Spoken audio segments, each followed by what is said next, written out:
In the dead of winter, 1878, when a blizzard buried the Wyoming Territory under 6 feet of snow, Colt Bennett made a choice that would change 2 lives forever. He found a woman dying in the drifts, a Boston aristocrat fleeing a nightmare of blood and ice. Most men would have ridden past, but Colt wasn't most men. What began as a rescue in the storm would become something far more dangerous, a love that defied every rule of their divided worlds. Stay with me until the end of this story, and leave a comment telling me what city you're watching from. I want to see how far this tale travels across the world. The wind howled like a dying animal across the Wyoming plains, carrying with it a cold so fierce it could freeze a man's breath in his lungs before he could exhale. It was the kind of cold that killed, quick and merciless, and on this January night in 1878 it was hunting. Evelyn Hart knew she was dying. Each step through the snow was agony. Her legs, numb from the knees down, barely responded to her commands. The silk gown she'd worn for the journey, powder blue with ivory lace, a gift from her father before he'd passed, hung in frozen tatters around her body. The fabric, once soft and beautiful, now crackled like glass with every movement. Her hands, delicate hands that had never known labor, were raw and bleeding, the skin split open from clawing through ice and bramble. Behind her, perhaps a quarter-mile back, lay the overturned stagecoach. She couldn't see it anymore through the whiteout, but she could still hear the screams in her mind. The driver's shout of warning, the sickening crack of wood splintering, the horses' terrified shrieks as they went down. Mrs. Patterson's final gasp as the luggage trunk crushed her chest. The young banker from Philadelphia, whose name she'd never learned, drowning in his own blood as he tried to crawl from the wreckage. 5 souls had boarded that stage in Fort Collins. Now there was only one, stumbling blindly through a storm that didn't care about her breeding, her education, or the fact that she was supposed to arrive in Cheyenne tomorrow to plan her wedding to a man she'd never loved. "Help!" she tried to call, but her voice was nothing more than a whisper stolen by the wind. "Please, someone—" The snow was to her thighs now, each step requiring her to lift her entire leg up and forward, then plunge it down again into the uncertain depth below. Her lungs burned with every breath of the frigid air. Ice had formed in her hair, pulling at her scalp. She'd lost feeling in her ears an hour ago, or was it 2 hours? Time had become as fluid and meaningless as the snow swirling around her. "This is how I die," she thought with a strange clarity. "Alone in the wilderness, and no one will ever know what happened to me." Her Uncle Henry would wait at the Cheyenne station, checking his pocket watch with increasing anxiety. Her fiancé, Theodore Blackwood III, would be furious at the inconvenience, though he'd make the appropriate shows of grief for society's sake. The wedding would be canceled. Her mother's friends in Boston would whisper about the tragedy over tea, using her death as a cautionary tale about the dangers of the West. And then, after a few months, she would be forgotten entirely. The thought should have terrified her, but instead, Evelyn felt a strange sense of peace. At least she'd escaped the golden cage that had been closing around her. At least she'd die free. Her foot caught on something beneath the snow. A root, a rock, it didn't matter. And she went down hard. The impact drove what little air remained from her lungs. She lay there, face pressed into the snow. And for a long moment, she considered simply staying there. It would be so easy, so painless. The cold was already numbing her, turning her limbs heavy and her thoughts slow. They said freezing to death was like falling asleep. "Get up," she whispered to herself. "Get up, Evelyn. Get up." But her body wouldn't obey. The will that had carried her this far, the same stubborn will that had made her the despair of every governess and the pride of her father, was finally spent. "I'm sorry, Papa," she thought. "I tried." The snow continued to fall, beginning to cover her like a shroud. 600 yards to the north, Colt Bennett sat astride his gray gelding, Thor, and squinted into the storm. He'd been riding the fence line when the blizzard hit, checking for breaks before the worst of winter settled in. Most men would have turned back an hour ago, sought shelter and warmth. But Colt had learned long ago that most men was a category he didn't fit into, for better or worse. At 32, he'd spent more than a decade working cattle on the high plains. He knew this land the way a sailor knows the sea, its moods, its dangers, its rare mercies. He knew how to read the wind, how to find water under ice, how to tell the difference between a coyote's cry and a wolf's howl at 300 yards in the dark. And right now, every instinct he'd honed over those hard years was telling him something was wrong. Thor sensed it too. The horse's ears kept swiveling southeast toward something Colt couldn't see through the white curtain of snow. The gelding, usually steady as stone, was dancing nervously, tossing his head. "Easy, boy," Colt murmured, his voice barely audible over the wind. "What have you got?" He'd learned to trust the horse's instincts. Thor had saved his life twice, once by refusing to cross a snow bridge over a ravine that collapsed minutes later, and once by bolting away from what Colt had thought was a shadow, but turned out to be a mountain lion crouched in the rocks. Colt pulled his wool scarf down from his face, ignoring the immediate bite of the cold on his weathered skin. He was a tall man, lean and hard from constant work, with dark hair that hung to his collar and eyes the color of smoke. His face bore the lines of someone who'd seen too much, lost too much, but survived anyway. "Show me," he said, giving Thor his head. The gelding needed no further encouragement. He pushed forward through the drifts with the powerful gait of a working horse, his breath coming in great plumes of steam. Colt hunched low over the saddle, protecting his face from the worst of the wind, trusting Thor to find whatever had spooked him. They rode for perhaps 10 minutes, though distance was impossible to gauge in the whiteout. Then Thor stopped abruptly, whinnying and backing up a few steps. Colt looked down. At first he thought it was just a drift, a peculiar formation of snow sculpted by the wind. Then he saw the color, a hint of blue, nearly buried. He dismounted in one smooth motion, his boots sinking deep into the powder. "Jesus Christ," he breathed. It was a woman. She lay face down in the snow, so still that for a terrible moment he was certain she was dead. Colt dropped to his knees beside her, yanking off his glove with his teeth. He pressed 2 fingers to her neck, searching for a pulse. There. Faint and thready, but there. "Ma'am?" he called, his voice sharp with urgency. "Ma'am, can you hear me?" No response. Her skin was pale as marble, her lips tinged blue.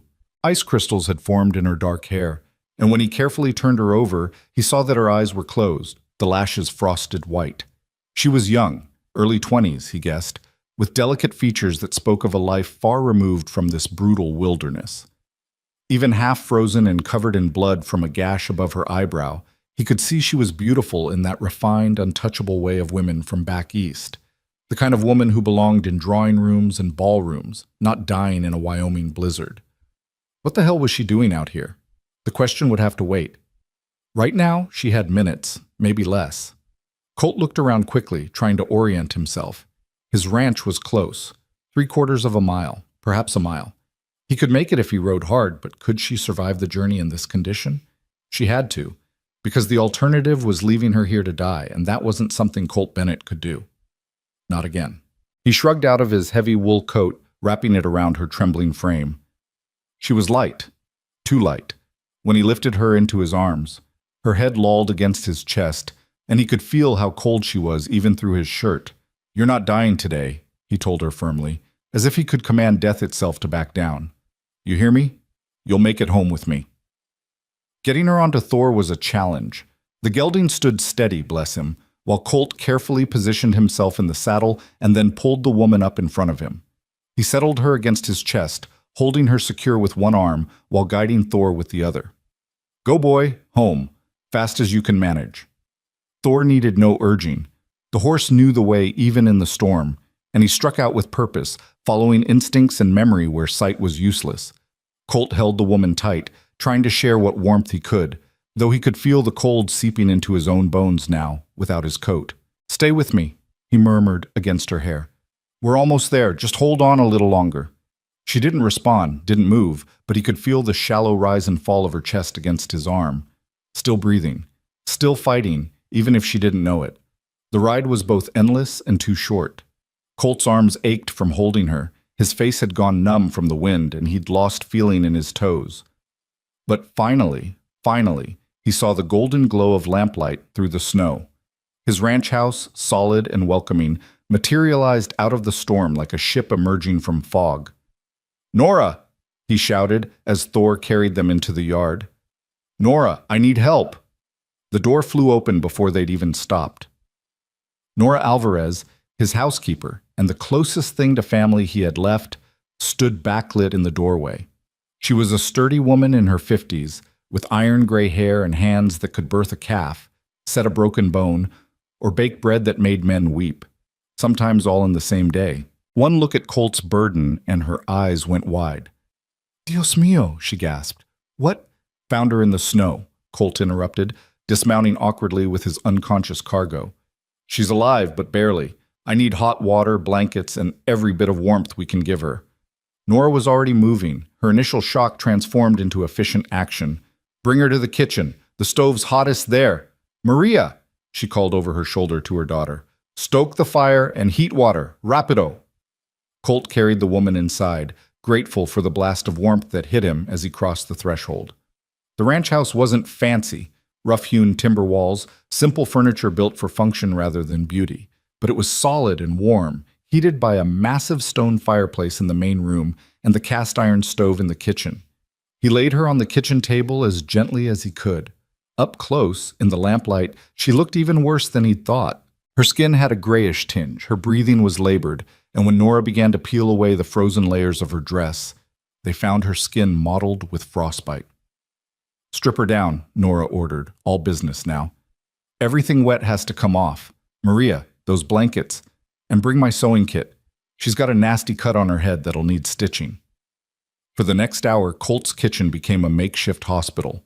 Between the three of them, they worked to save the stranger's life. They removed the frozen dress, revealing a body so thin and cold it hurt to look at. They wrapped her in warm blankets, placed heated stones around her to raise her temperature slowly. Too fast would be dangerous. Nora cleaned and stitched the gash on her forehead with practiced skill, muttering prayers in Spanish as she worked. Colt paced the kitchen like a caged animal, unable to sit still, watching the woman's face for any sign of improvement. Her breathing remained shallow but steady. The color, or what little there was, didn't get any worse. Once her eyelids fluttered, and he thought she might wake, but she settled back into unconsciousness. "Who is she?" Maria whispered. The girl was 18, with her mother's kind eyes and her late father's shy smile. "Don't know," Colt replied, his voice rough. "Haven't found any papers or identification. But given how she was dressed..." He gestured to the ruined blue silk, now crumpled in a wet heap by the door. "She's quality. Eastern, I'd wager. Boston or Philadelphia." "Long way from home," Nora observed, securing the last bandage. She pressed the back of her hand to the woman's forehead, checking for fever. "What was she doing out in that storm?" "That's what I aim to find out," Colt said. "Soon as she can talk." "If she can talk," Nora corrected gently. "Colt, she's bad off.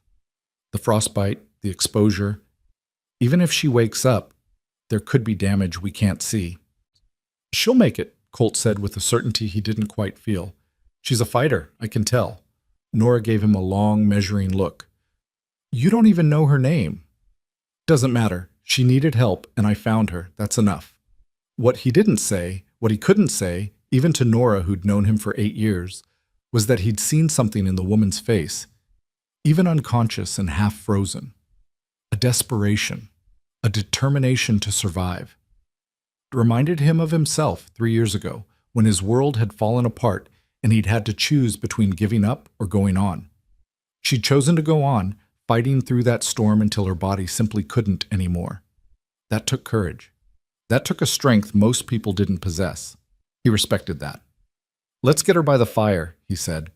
"She'll rest better there, and it's warmer than the kitchen will be once that stove dies down." Between them, they carried her, still wrapped in blankets like a cocoon, to the main room. Colt had built up the fire until it roared in the hearth, filling the space with blessed heat. They laid her on the old leather sofa, positioning her so the warmth could reach her without burning.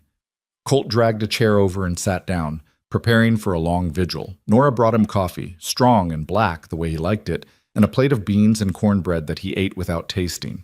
Maria brought more blankets, more heated stones, and then retreated to her room after her mother's gentle urging.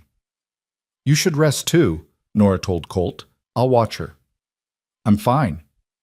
"You've been out in that storm for hours. You're half frozen yourself, and stubborn as..."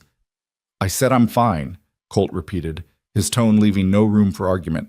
Nora sighed but didn't push further. She knew him well enough to recognize when his mind was set. I'll be in my room if you need me. Wake me if anything changes. I will. After she left, the house fell into a deep quiet, broken only by the crackle of the fire and the moan of the wind outside. Colt sat in his chair watching the woman breathe and tried to imagine what had brought her to this moment. A stagecoach accident, most likely. There'd been no other signs of a struggle on her body, and she'd been heading roughly northeast when he found her, toward where the main road ran, which meant there were probably others. Dead, if they'd been out in that storm as long as she had. He'd have to go looking come first light. If there were bodies, they deserved a proper burial, and if, by some miracle, there were survivors. But deep down, Colt didn't think there would be. This woman, whoever she was, had used up all the luck available that night. Hours passed, the fire burned low, and Colt added more wood. The wind gradually died down, and through the window he could see the snow had stopped falling.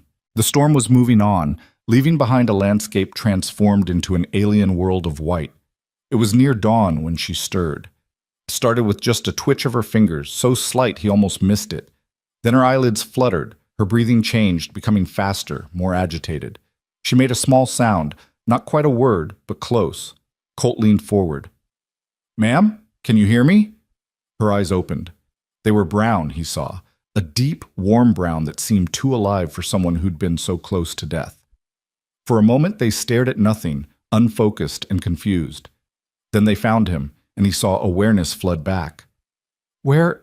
she whispered, her voice barely audible. "Where am I?" "You're safe," Colt said quietly, keeping his voice gentle despite the urgency he felt. "You're at my ranch, about 20 miles west of Cheyenne. I found you in the snow." She tried to sit up, then gasped at the pain. Every muscle in her body would be screaming right now, Colt knew. Frostbite hurt like hell as it thawed. "Easy," he cautioned, putting a hand on her shoulder to keep her from rising. "Don't move too fast. You've been through an ordeal."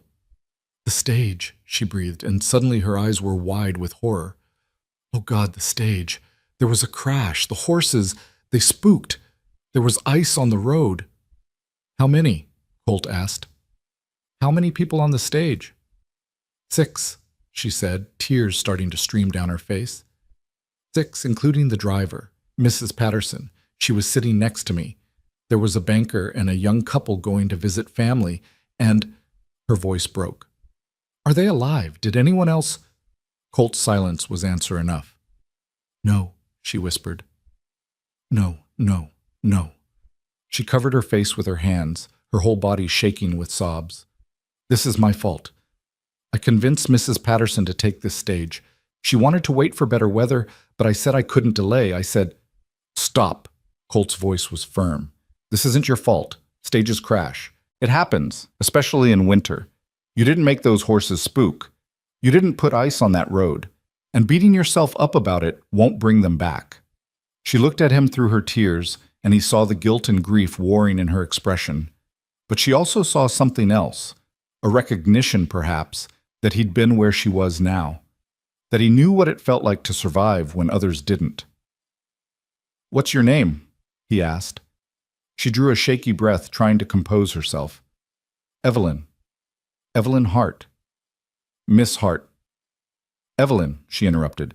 Just Evelyn. After tonight, formality seems absurd." He nodded. "Evelyn, I'm Colt Bennett. This is my ranch. You're going to stay here until you're well enough to travel. That might be a few days, might be a week, but you're safe here. You have my word." "Why?" she asked suddenly. "Why did you come looking? Why didn't you just stay safe in your house?" It was a good question. One Colt had asked himself more than once during that long, cold ride through the storm. "Because I knew what dying in the cold feels like," he said finally, "and I couldn't let that happen to someone else if I could prevent it." There was a story there. She could see it in his eyes, but she didn't press. Instead, she just nodded and whispered, "Thank you." "No need for thanks," Colt said, echoing words that had been spoken to him once, long ago. "Just rest now. Morning's coming, and with it, a lot of decisions. But tonight, just rest." Her eyes were already drifting closed again, exhaustion claiming her. Within moments, she was asleep, a real sleep this time, not the unconscious near-death state she'd been in before. Colt remained in his chair, watching over her as the first gray light of dawn began to creep through the windows. Outside, the world was silent and still, blanketed in snow. Inside, two strangers had been thrown together by chance and storm and fate. Neither of them knew it yet, but this was only the beginning. The sun rose over a world remade by snow, transforming the harsh Wyoming landscape into something almost beautiful. Colt stood at the window of his ranch house, coffee cup in hand, watching the light paint pink and gold across the endless white. He'd been awake all night, keeping vigil over the woman sleeping by his fire, and exhaustion pulled at his bones. But there was work to be done, and work didn't wait for a man to catch his rest. Behind him, Evelyn Hart stirred on the sofa, making a small sound of pain as her battered body protested movement. Colt turned to find her eyes open, confusion flickering across her face before memory crashed back. He saw the moment it hit her, the accident, the deaths, the desperate flight through the storm. Her face crumpled and fresh tears traced paths down her cheeks. "It wasn't a dream," she whispered. "No, ma'am," Colt said quietly. "I'm afraid it wasn't." She closed her eyes for a long moment, her jaw working as she fought for composure. When she opened them again, they were red-rimmed but determined. "The others, you said I was the only one." "I didn't say that exactly. I said my silence was answer enough." Colt set down his coffee cup and moved closer, keeping his voice gentle. "Truth is, I don't know for certain. Storm was too fierce last night to go looking, but I'm heading out this morning to find the wreck. If there are survivors, I'll bring them back. If there aren't—" He paused. "Well, they deserve better than being left out there." Evelyn tried to sit up, gasping as pain lanced through her limbs. Colt moved quickly, slipping an arm behind her shoulders to support her weight. Her skin was warmer now, he noted with relief, though she still trembled like a newborn colt. "I need to come with you," she said. "I need to see—" "You need to stay right here," Colt interrupted firmly. "You've got frostbite on your hands and feet, a concussion from that gash on your head, and you spent half the night closer to dead than alive. You're not going anywhere for at least a few days. But no buts. You want to help them? Then stay here, get stronger, and live." That's what they'd want, if they could want anything. The bluntness of his words made her flinch, but she didn't argue further. Instead, she looked down at her hands, seeing for the first time the bandages wrapped around her fingers, the mottled discoloration of frostbite on her exposed skin. "Will I lose them?" she asked quietly. "My fingers?" "Nora doesn't think so. Says you got lucky, if you can call any part of last night lucky. The damage isn't as deep as it could be. You'll hurt like hell for a while, and you might lose a nail or two, but you should keep your digits." He hesitated, then added, "You were smart to keep moving. A lot of folks would have stopped, tried to wait out the storm. That would have killed you for certain." Evelyn looked up at him, studying his face with an intensity that made him uncomfortable. "You know what it's like," she said. It wasn't a question. "Losing people. That's why you understand." Colt pulled away, putting distance between them. "Everyone loses people, Miss Hart. That's just life." "Evelyn," she corrected automatically, "and there's losing people, and then there's losing people. The way that changes you, hollows you out." Her voice was soft but certain. "You've been hollowed out, Mr. Bennett. I can see it in your eyes." For a long moment, Colt said nothing. The observation was too accurate, too sharp, and it unsettled him that this stranger could read him so clearly. Most people looked at him and saw a hard man, a distant man, someone best left alone. They didn't see the wound beneath, still raw after 3 years. "My wife died," he said finally, the words rough. 3 winters back. Fever took her in 4 days. She was 26 years old. He turned back to the window, unable to face Evelyn's sympathetic gaze. "After that, I figured the world had taken enough from me. I stopped caring much about anything except keeping this ranch running and getting through each day. Then last night, I found you and He stopped, uncertain how to finish. "You remembered what it feels like to save something," Evelyn finished for him. "To fight death and win." "Maybe," Colt admitted, Or maybe I just couldn't stand the thought of one more person dying on my watch. Before Evelyn could respond, the kitchen door swung open and Nora appeared, carrying a tray laden with food. The older woman's eyes widened when she saw Evelyn sitting up. "Dios mío, you should be lying down," she scolded, hurrying over. "Colt, why didn't you—" "Tried," Colt said dryly. "She's stubborn." "I'm fine," Evelyn protested, though her pale face and shaking hands suggested otherwise. "Really, I just— Oh." Her words cut off as her stomach growled loudly, betraying her hunger. Nora's stern expression softened into something almost motherly. "When did you last eat, child?" "Yesterday morning, I think, before we left Fort Collins." Evelyn's brow furrowed as she tried to remember. "There was supposed to be a meal stop at Laramie Station, but we never made it." "Then you'll eat now," Nora declared, setting the tray on the low table beside the sofa. "Slowly, mind. Your stomach's been empty too long for heavy food, so I've brought you broth and bread. Tomorrow, if you keep it down, we'll try something more substantial." The smell of the beef broth made Evelyn's mouth water. She reached for the bowl with bandaged hands, fumbling with the spoon. After the third attempt to lift it to her lips ended with broth sloshing over the rim, Colt stepped forward and took the bowl from her. "Let me," he said gruffly, kneeling beside the sofa. Evelyn's cheeks flushed pink. "I can feed myself." "Sure you can. But you can also let someone help you, which is the smarter choice given your hands won't cooperate just yet." He dipped the spoon into the broth and held it out. "Pride's fine in its place, but this isn't that place." For a moment he thought she'd refuse. Then, with obvious reluctance, she leaned forward and sipped from the spoon. The broth was rich and savory, seasoned with herbs and salt, and she nearly groaned at how good it tasted. Colt fed her slowly, patiently, while Nora watched with approval.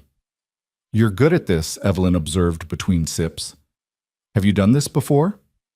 "Had to feed my wife toward the end," Colt said simply. "Fever made her too weak to hold a spoon." The words hung in the air, heavy with old grief. Evelyn's eyes filled with tears again, but she blinked them back. "I'm sorry. That must have been terrible." It was. Colt didn't elaborate, just continued feeding her until the bowl was empty. "Now rest. I've got to ride out before the day gets any later." "You'll be careful?" The words came out before Evelyn could stop them, surprising them both. She barely knew this man, yet the thought of him heading back out into that frozen wilderness made her chest tight with anxiety. Colt's expression softened slightly. "Always am. Besides, storms passed. The danger now is just cold and distance, and I know how to handle both." He stood, setting the empty bowl aside. "Nora will look after you. You need anything, you ask her. Understood?" Evelyn nodded, suddenly exhausted again. The brief meal had taken more out of her than she wanted to admit. As Colt headed toward the door, pulling on his heavy coat and checking his rifle, she called out, "Mr. Bennett?" He paused, looking back. "Thank you," she said quietly. "For everything, for finding me, for bringing me here, for—" She gestured helplessly. "For giving me a reason to keep fighting." Something flickers in Colt's gray eyes, surprise, maybe, or recognition. "You gave yourself that reason, Miss Hart. I just showed you where shelter was." Then he was gone, the door closing behind him with a soft thud. Nora tutted softly, adjusting the blankets around Evelyn's shoulders. "That man. Always has to have the last word. Gets it from his father, I think, though I never met the old devil." "How long have you worked for him?" Evelyn asked, grateful for the distraction from her dark thoughts. 8 years now. I came here with my husband, Jose, and our daughter, Maria. You'll meet her later. She's shy around strangers. Jose worked the ranch, and I kept the house." Nora's voice softened. "He passed 5 years ago. Thrown from a horse, broke his neck. Colt let us stay on, even though he didn't really need a housekeeper for just himself. Said this was our home, and death didn't change that." "He sounds like a good man." "He is. Hard sometimes, and too quiet for his own good, but good down to the bone." Nora smoothed the blankets with work-worn hands. "His wife, Sarah, she was something special, bright and warm, full of laughter. When she died, the light went out of him. He's been just existing, ever since, until last night." Evelyn understood what Nora wasn't quite saying. You think finding me changed something. I think saving you reminded him what it feels like to matter, to make a difference. Nora met her eyes steadily. Whatever happens next, child, don't take that lightly. You're the first thing he's fought for in 3 years.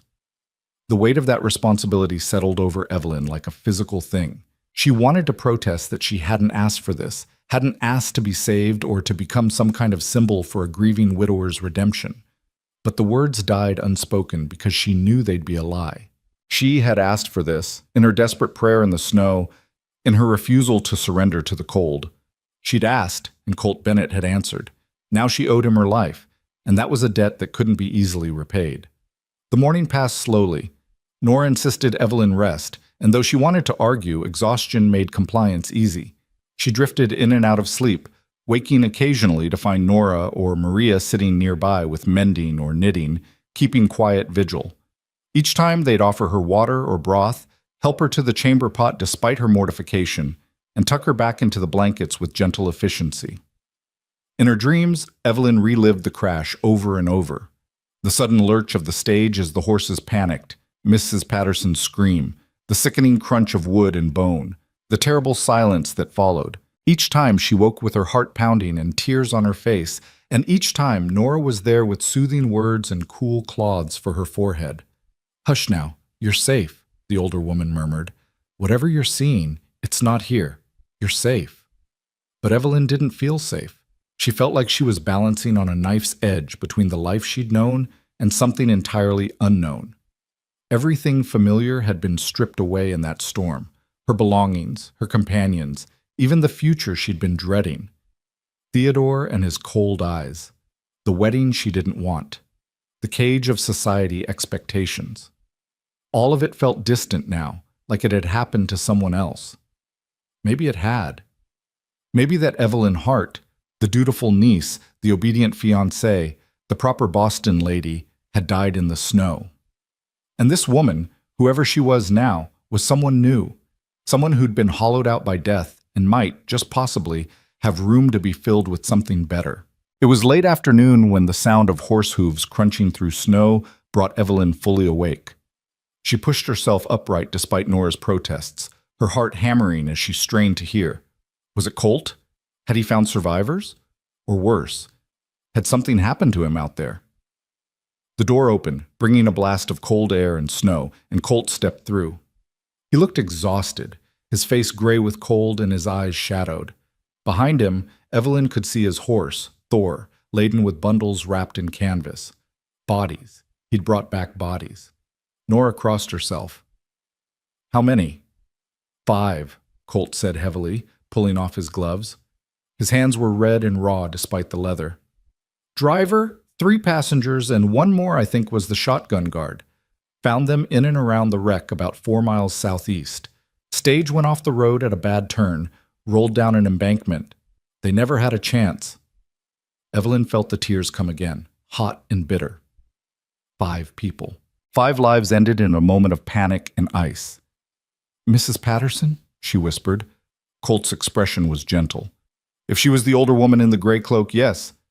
She's among them. It would have been quick, Miss Hart. She wouldn't have suffered." It was a kindness, that lie. Evelyn knew it was a lie. Mrs. Patterson had lived long enough to cry out, but she accepted it anyway because the alternative was unbearable. "What will you do with them?" "Ground's too frozen for burial just now. I'll keep them in the barn until spring thaw, then we'll give them proper graves in the cemetery at Redemption Creek. The town's small, but they have a preacher. He'll say the words." Colt moved to the fire, holding his hands out to the warmth. "I found some personal effects. Papers mostly. One of the men was carrying a ledger with names and addresses. I'll write to their families once the roads are clear." "I can help with that," Evelyn offered. "I knew Mrs. Patterson. She spoke of her daughter in Cheyenne, and the young couple. They mentioned visiting family in Laramie." Colt nodded slowly. "Appreciate that. Hard letters to write." "I know." And she did. She'd written to her father's business partners after he died, each letter a fresh cut on her heart. "Mr. Bennett, did you find, was there luggage, personal belongings?" "Some. Most of it scattered or damaged. Why?" Evelyn looked down at herself, at the borrowed nightgown and blankets. Because everything I owned, was in my trunk on that stage. My clothes, my money, the letters from my uncle. Her voice wavered. I have nothing left. Just this body, and it barely works. The reality of her situation hit her fully for the first time. She was stranded hundreds of miles from her uncle, with no money, no proper clothing, and injuries that made travel impossible. She was dependent entirely on the charity of strangers, and while Colt and Nora seemed kind, how long would that kindness last? A few days? A week? What then? We'll figure it out, Colt said, his voice firm. First thing is getting you well. After that, we'll worry about the rest. But I can't pay you, Evelyn protested. I can't repay your kindness or even cover the cost of my food and shelter. My uncle, he has money. He'll compensate you once I reach him, but stop. Colt held up a hand. I don't want payment. You think I pulled you out of that snow expecting to be paid? This isn't the East, Miss Hart. Out here, we help folks because it's the right thing to do, not because there's profit in it. That's not fair to you. Life's not fair, Colt said bluntly. You of all people should know that by now. But we do what we can to make it bearable. You're here, you're hurt, and you need help. That's all that matters. The rest, money, debts, obligations, that's for later. For now, you heal. Evelyn wanted to argue further, but exhaustion and pain made it impossible. Instead, she just nodded, accepting his charity even as it galled her proud Boston upbringing. She'd been raised to be self-sufficient, to never be a burden. Now she was nothing but. Maria appeared from the kitchen carrying a fresh pot of coffee and some cornbread still warm from the oven. She was a pretty girl with long dark hair and shy eyes that darted away whenever Evelyn tried to meet them. She set the food on the table, whispered something to her mother in Spanish, and fled back to the kitchen. She's nervous around strangers, Nora explained, pouring coffee for Colt. Give her time. She has beautiful eyes, Evelyn said, like her mother's. Nora smiled, pleased. Her father's actually. Jose had eyes like a deer, all soft and gentle. Maria got those. Everything else is pure Alvarez stubbornness. The evening settled over the ranch house like a comfortable blanket. Colt sat in his chair by the fire, saying little but present. Nora moved between kitchen and hearth, preparing supper and clucking over both her patients, Colt for his frozen hands, Evelyn for her persistent shivers. Maria appeared occasionally, always quiet, always quick to retreat. They ate together at sunset, simple ranch food that tasted like heaven to Evelyn's starved palate. Beans and cornbread and thick slices of bacon washed down with bitter coffee sweetened with honey. Colt ate mechanically, his thoughts clearly elsewhere. When Nora pressed him about the wreck, he described it in careful clinical detail. The angle of the overturned stage, the way the horses had broken free of their traces and likely run until they dropped, the personal effects he'd salvaged. I found this, he said, pulling something from his pocket. It was a small leather case, water-stained but intact. He handed it to Evelyn. It was in what I think was your trunk. Seemed important. Evelyn opened the case with shaking hands. Inside was a daguerreotype, her father, taken the year before he died. He stared out at her with the same serious expression he'd worn in life, his eyes intelligent and kind. Seeing his face again broke something loose in her chest, and she began to cry in earnest, great heaving sobs that hurt her bruised ribs. I'm sorry, she gasped between sobs. I'm sorry, I don't mean to. He was all I had, and now he's gone, and everyone's gone, and I don't know what to do. Nora was there immediately, wrapping Evelyn in a firm embrace that smelled of flour and wood smoke. Let it out, child. You've earned these tears. Colt shifted uncomfortably in his chair, unused to such displays of emotion. But he didn't leave, didn't turn away. He just sat there, bearing witness to her grief, understanding in a way few could that sometimes the only thing to do with pain was let it pour out until the well ran dry. Eventually, Evelyn's sobs subsided into hiccups and sniffles. She pulled away from Nora, embarrassed by her breakdown. I'm sorry, that was unseemly. That was human, Colt corrected. Nothing unseemly about grief. In Boston, young ladies don't cry in public, Evelyn said, trying to muster some of her old composure. It's considered a sign of weak character. Well, this isn't Boston, Colt said, and anyone who thinks tears are weakness has never had cause to shed them.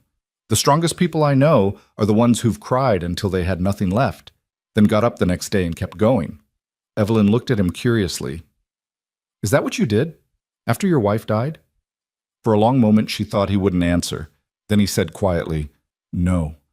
After Sarah died, I cried myself sick for a week, then locked those feelings away where they couldn't touch me. Thought I was being strong. Turns out, I was just being a coward. You're not a coward, Evelyn said with surprising fierceness. A coward would have stayed inside last night. A coward would have let me die rather than risk himself. Whatever else you are, Mr. Bennett, you're not that. Colt's gray eyes met hers, and something passed between them. Recognition, maybe, or understanding. Two broken people seeing themselves reflected in each other's pain. Maybe, he said finally, or maybe I'm just trying to outrun my ghosts. Either way, you're alive, and that's what counts. The fire crackled, sending sparks up the chimney. Outside, night had fallen fully, and with it came the cold, deep and penetrating, the kind of cold that killed. But inside Colt Bennett's ranch house, there was warmth and light, and for the moment, safety. Evelyn settled back into her blankets, clutching her father's picture to her chest.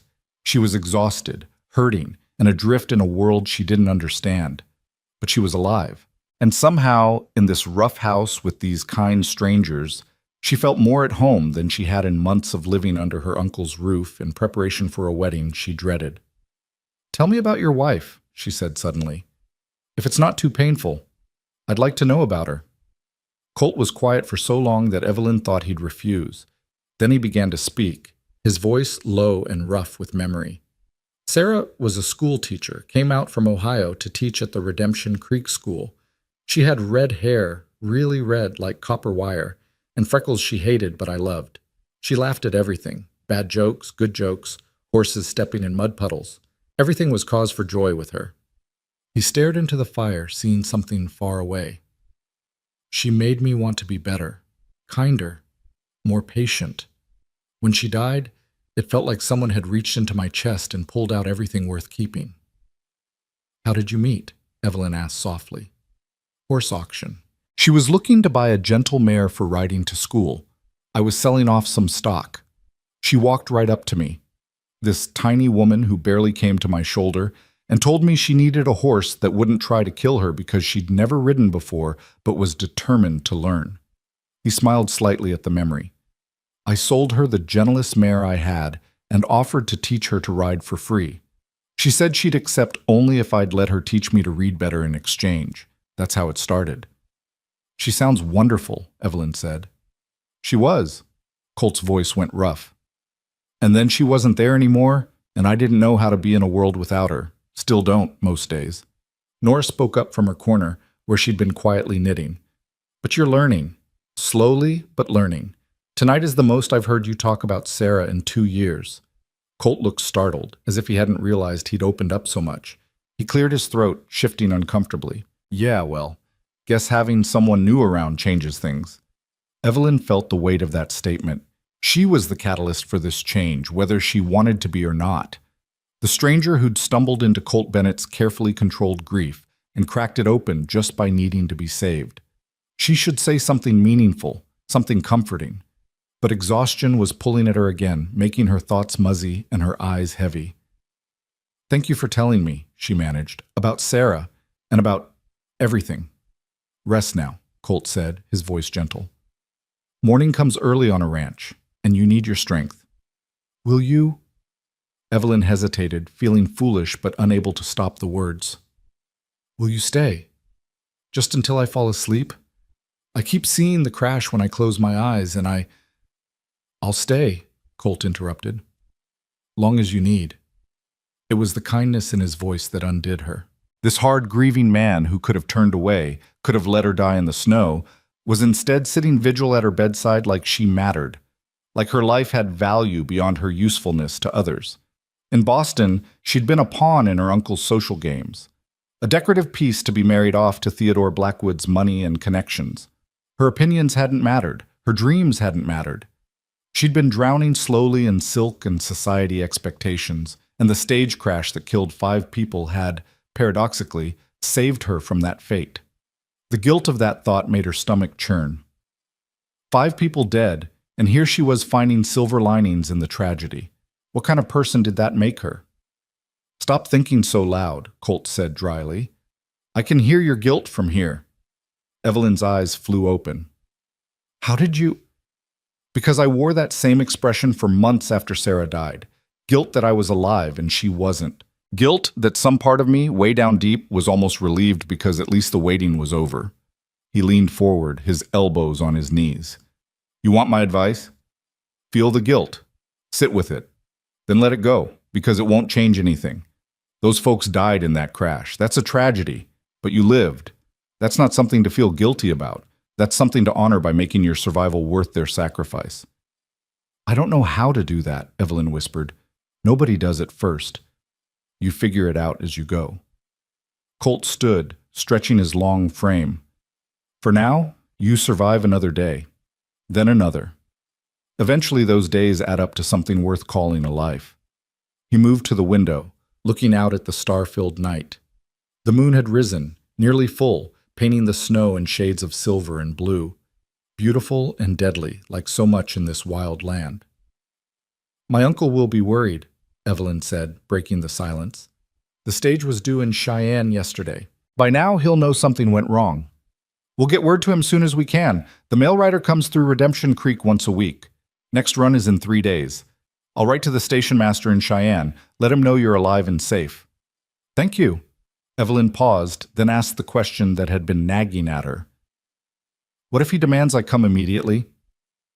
"I know you said I need to heal, but if my uncle insists—" "Then he insists," Colt said flatly.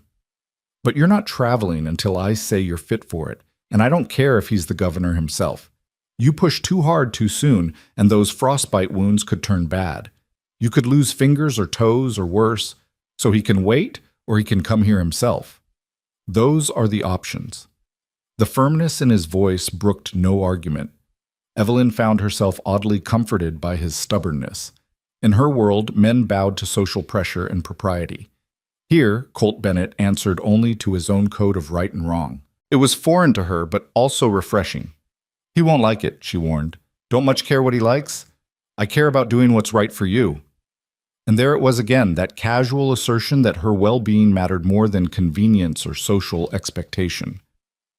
Evelyn felt tears prick her eyes again, but this time they weren't from grief.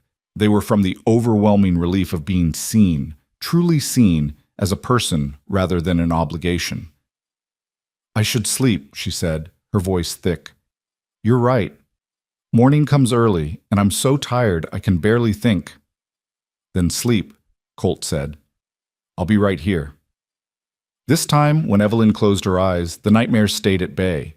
Instead, she dreamed of fire and warmth, of calloused hands pulling her from darkness, and of gray eyes that had seen too much loss but still held room for compassion. She dreamed of a voice saying, "You'll make it home with me." And for the first time since her father died, home felt like something more than just a place on a map. It felt like a promise she might actually want to keep. The days that followed took on a rhythm as steady and inevitable as the turn of seasons. Evelyn woke each morning to the sound of Colt moving through the house, stoking fires and preparing for the day's work. She'd lie still in her cocoon of blankets, listening to the quiet sounds of ranch life beginning, boots on wood floors, the creak of the front door, Thor's welcoming whinny from the barn. Then Nora would appear with breakfast and gentle hands to help her wash and dress in borrowed clothes that hung loose on her thin frame. The pain was constant those first days, a dull ache that sharpened to agony whenever she moved too quickly or asked too much of her damaged body. Her fingers and toes throbbed as circulation returned, the frostbite leaving them hypersensitive to even the softest touch. The cut on her forehead healed slowly, itching beneath Nora's careful bandaging. But worse than the physical pain was the exhaustion that pinned her to the sofa like a butterfly to board, making even the simplest tasks feel insurmountable. "This is normal," Nora assured her on the third morning, when Evelyn broke down crying from frustration at being unable to hold a teacup steady. "Your body fought death and won. It needs time to remember how to do all the little things you took for granted before." "I hate being helpless," Evelyn said, wiping angrily at her tears. I hate needing help with everything. In Boston, I could at least pretend I had some control over my life. Now I can't even dress myself without assistance. Nora's expression softened with understanding. Control is a pretty illusion, child.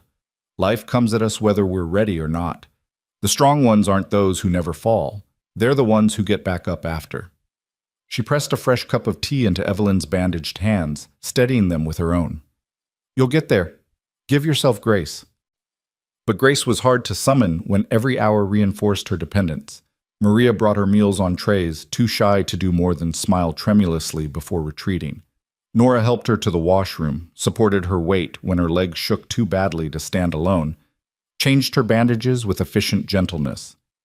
And Colt was a constant presence even in his absence, his consideration evident in the extra wood he stacked by the fire, the books he left on the table within her reach, the way he'd carved small grips into a wooden spoon so her clumsy fingers could hold it better. He spoke little during those days, his natural reticence reasserting itself now that the crisis had passed. But he was always there in the evenings, settling into his chair across from her while Nora cooked supper and Maria did her schoolwork at the kitchen table. Sometimes he'd read, his lips moving slightly over the words in a way that suggested Sarah's reading lessons had been necessary. Sometimes he'd work on tack that needed mending, his strong hands moving with practiced efficiency. And sometimes he'd just sit and stare into the fire, his thoughts far away in that country of grief where Evelyn couldn't follow. It was on the fourth evening that she finally broke the comfortable silence between them. "Tell me about the ranch," she said, watching firelight play across his weathered features. "How long have you been here?" Colt looked up from the bridle he was oiling, surprised by the question. 12 years. Bought the land with money I'd saved from 5 years of cowboying for other men's outfits. Started with nothing but a tent, 50 head of cattle, and more ambition than sense." "That sounds terrifying." "It was," he admitted. "First winter nearly killed me. Lost half my stock to cold and wolves, and came close to losing myself when my provisions ran low. If an old trapper named Dutch hadn't found me half-starved in February, I wouldn't be here now." He set down the bridle, his hands stilling.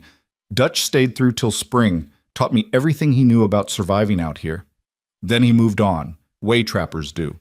Never saw him again, but I owe him my life." Evelyn heard the echo of her own story in his words.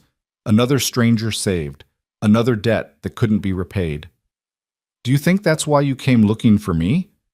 Because someone once did the same for you?" "Maybe. Or maybe it's just what decent people do, help when they can, because someday they might be the ones who need helping." Colt picked up the bridle again, his fingers working oil into the leather. "Either way, it's not a debt you owe. It's a cycle. Someone helped me. I helped you. Someday you'll help someone else. That's how we survive out here, by taking care of each other." "That's not how it works in Boston," Evelyn said quietly. "In Boston, everything is a transaction. Every favor comes with strings attached. If someone helps you, it's because they want something in return. Status, connections, leverage. Genuine kindness is so rare, it's suspect." Colt shook his head slowly. "That's a hard way to live." "It is," Evelyn agreed, "but it's all I've ever known. My father understood the game and played it well enough to build a modest fortune. After he died, my uncle took control of everything. My inheritance, my future, me. He arranged my engagement to Theodore because it would benefit his business interests. My feelings about it were irrelevant." "You didn't want to marry this Theodore?" "I didn't want to marry anyone," Evelyn said, the words tumbling out in a rush she couldn't stop. "I wanted to go to university, to study literature and philosophy. I wanted to write, to travel, to make my own choices. But Uncle Henry said those were foolish dreams, that my duty was to marry well and produce heirs to carry on the family name. Theodore was rich, influential, and willing to overlook my unfortunate independent streak as long as I learned to be properly obedient." She laughed bitterly. "The stage crash that killed 5 people also saved me from that fate. What does that make me?" "Human," Colt said simply. "You can mourn those who died and still be grateful you didn't have to sacrifice yourself to a life you didn't want. Those aren't contradictory feelings. They're just complicated ones." Before Evelyn could respond, Nora called from the kitchen that supper was ready. The meal was hearty ranch fare, venison stew thick with vegetables, fresh bread still warm from the oven, and apple pie that Maria had made under her mother's supervision. They ate together at the rough-hewn table, a makeshift family bound by circumstance rather than blood. Maria was gradually warming to Evelyn's presence, no longer fleeing the moment their eyes met. Tonight she even spoke directly to her, asking in softly accented English if the pie was to her liking. "It's delicious," Evelyn assured her. "The best I've ever tasted." Maria's face lit up with shy pleasure. "Mama taught me her mother's recipe, from Mexico, before they came north." "Your grandmother must have been a wonderful cook." "She was," Nora confirmed, pride evident in her voice. "Maria has her gift for baking. Everything else she got from her father, his gentleness, his way with animals, his kind heart." "I wish I could have known him," Evelyn said. "He would have liked you," Nora replied. "Jose had a soft spot for strays and lost things. He'd have taken one look at you, half frozen and heartbroken, and adopted you on the spot." She glanced at Colt with meaning. "Some men are like that.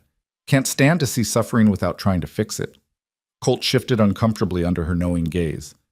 "Anyone would have done the same." "But you're the one who did," Evelyn said softly. "That matters." After supper, while Nora and Maria cleaned up, Colt retreated to his chair and pulled out a writing kit. He spent the next hour composing careful letters in handwriting that showed the effort each word required. When Evelyn asked what he was writing, he explained he was notifying the families of the stage crash victims, as well as sending word to her uncle that she was alive and recovering. "What did you tell him?" Evelyn asked, anxiety tightening her chest. "My uncle, I mean. The truth. That you were in a stage accident, 5 others died, and you're currently recovering at my ranch. That you'll travel to Cheyenne when you're well enough, but not before. And that he can write back through the Redemption Creek post office if he needs to reach you. He'll be furious that I'm staying with a single man unchaperoned. In his world, my reputation is already ruined." Colt's expression hardened. "In his world, maybe, but his world isn't here. Out here, survival matters more than reputation. If he's got a problem with that, he can take it up with me." The protective edge in his voice sent an unfamiliar warmth through Evelyn's chest. No one had defended her so fiercely since her father died. Theodore certainly never had. He'd been quick to criticize any behavior that didn't conform to his exacting standards, always reminding her that she should be grateful he'd agreed to marry a woman with her unfortunate tendency toward independence. "Thank you," she said, "for standing between me and his judgment." "Nothing to thank me for. It's just basic decency." But it wasn't, and they both knew it. Basic decency was rare enough to be precious, especially when it came without expectation of return. The evening wore on. Maria excused herself to bed, and Nora followed soon after, leaving Evelyn and Colt alone by the dying fire. The silence between them was comfortable now, no longer weighted with the awkwardness of strangers forced together by crisis. They'd settled into an unspoken understanding, a recognition that they were both damaged in different ways, and that sometimes the best thing one broken person could offer another was simply presence without pressure. "Can I ask you something?" Evelyn said eventually, watching shadows dance on the walls. "What made you go out in that storm?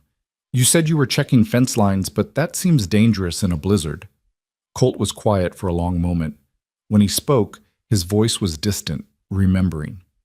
"It was stupid, really. But there's this stretch of fence on the eastern border that always seems to break in winter. If the cattle get through there, they can wander onto Henderson's land, and that old bastard shoots first and asks questions later. So I check it before every major storm, make sure it's secure." He paused.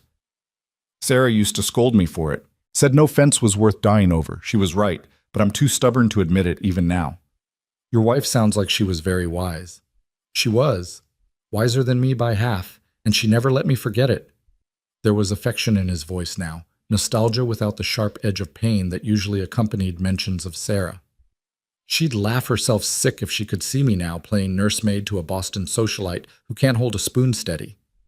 "I'm not a socialite," Evelyn protested, though there was no heat in it. "I'm just a woman who happened to be born into a certain class." "What would you be if you could choose?" Colt asked, genuine curiosity in his tone. "You said you wanted to study and write. What would you write about?" No one had ever asked her that before.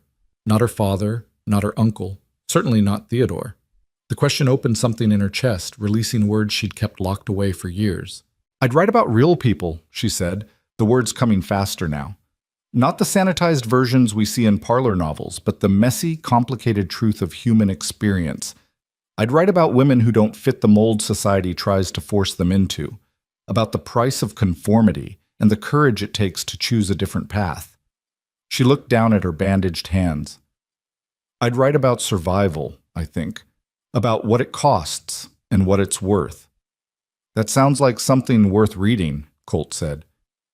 "You should do it." "Just like that? I should just write?" "Why not? You've got time now while you're healing. Paper and ink aren't hard to come by. And from what I've heard, near-death experiences give people perspective worth sharing." He stood, moving to a shelf in the corner. After a moment of searching, he returned with a leather journal and a fountain pen. This was Sarah's. She kept a diary, wrote in it every day. After she died, I couldn't bring myself to read it. Felt like violating something sacred. But it's just been gathering dust for 3 years, and I think she'd rather it be used than wasted. Evelyn took the journal with trembling hands. The leather was soft, well-worn, the pages yellowed but pristine. On the inside cover, written in an elegant script, were the words, "Sarah Bennett, her book, 1874. "I can't take this," Evelyn whispered.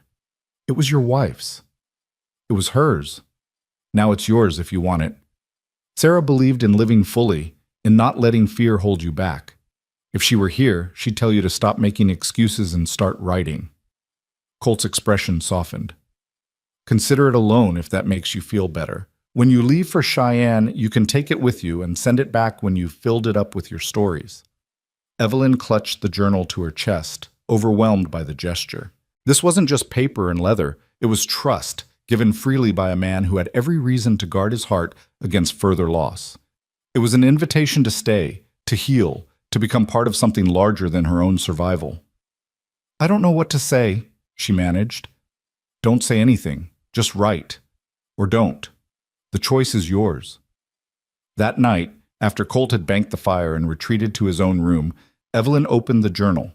Sarah's diary entries filled perhaps a quarter of the pages, ending abruptly in mid-sentence with the words, "Today, Colt brought me wildflowers from the high meadow, and I thought my heart would burst from—" The sentence went unfinished, interrupted by fever and death.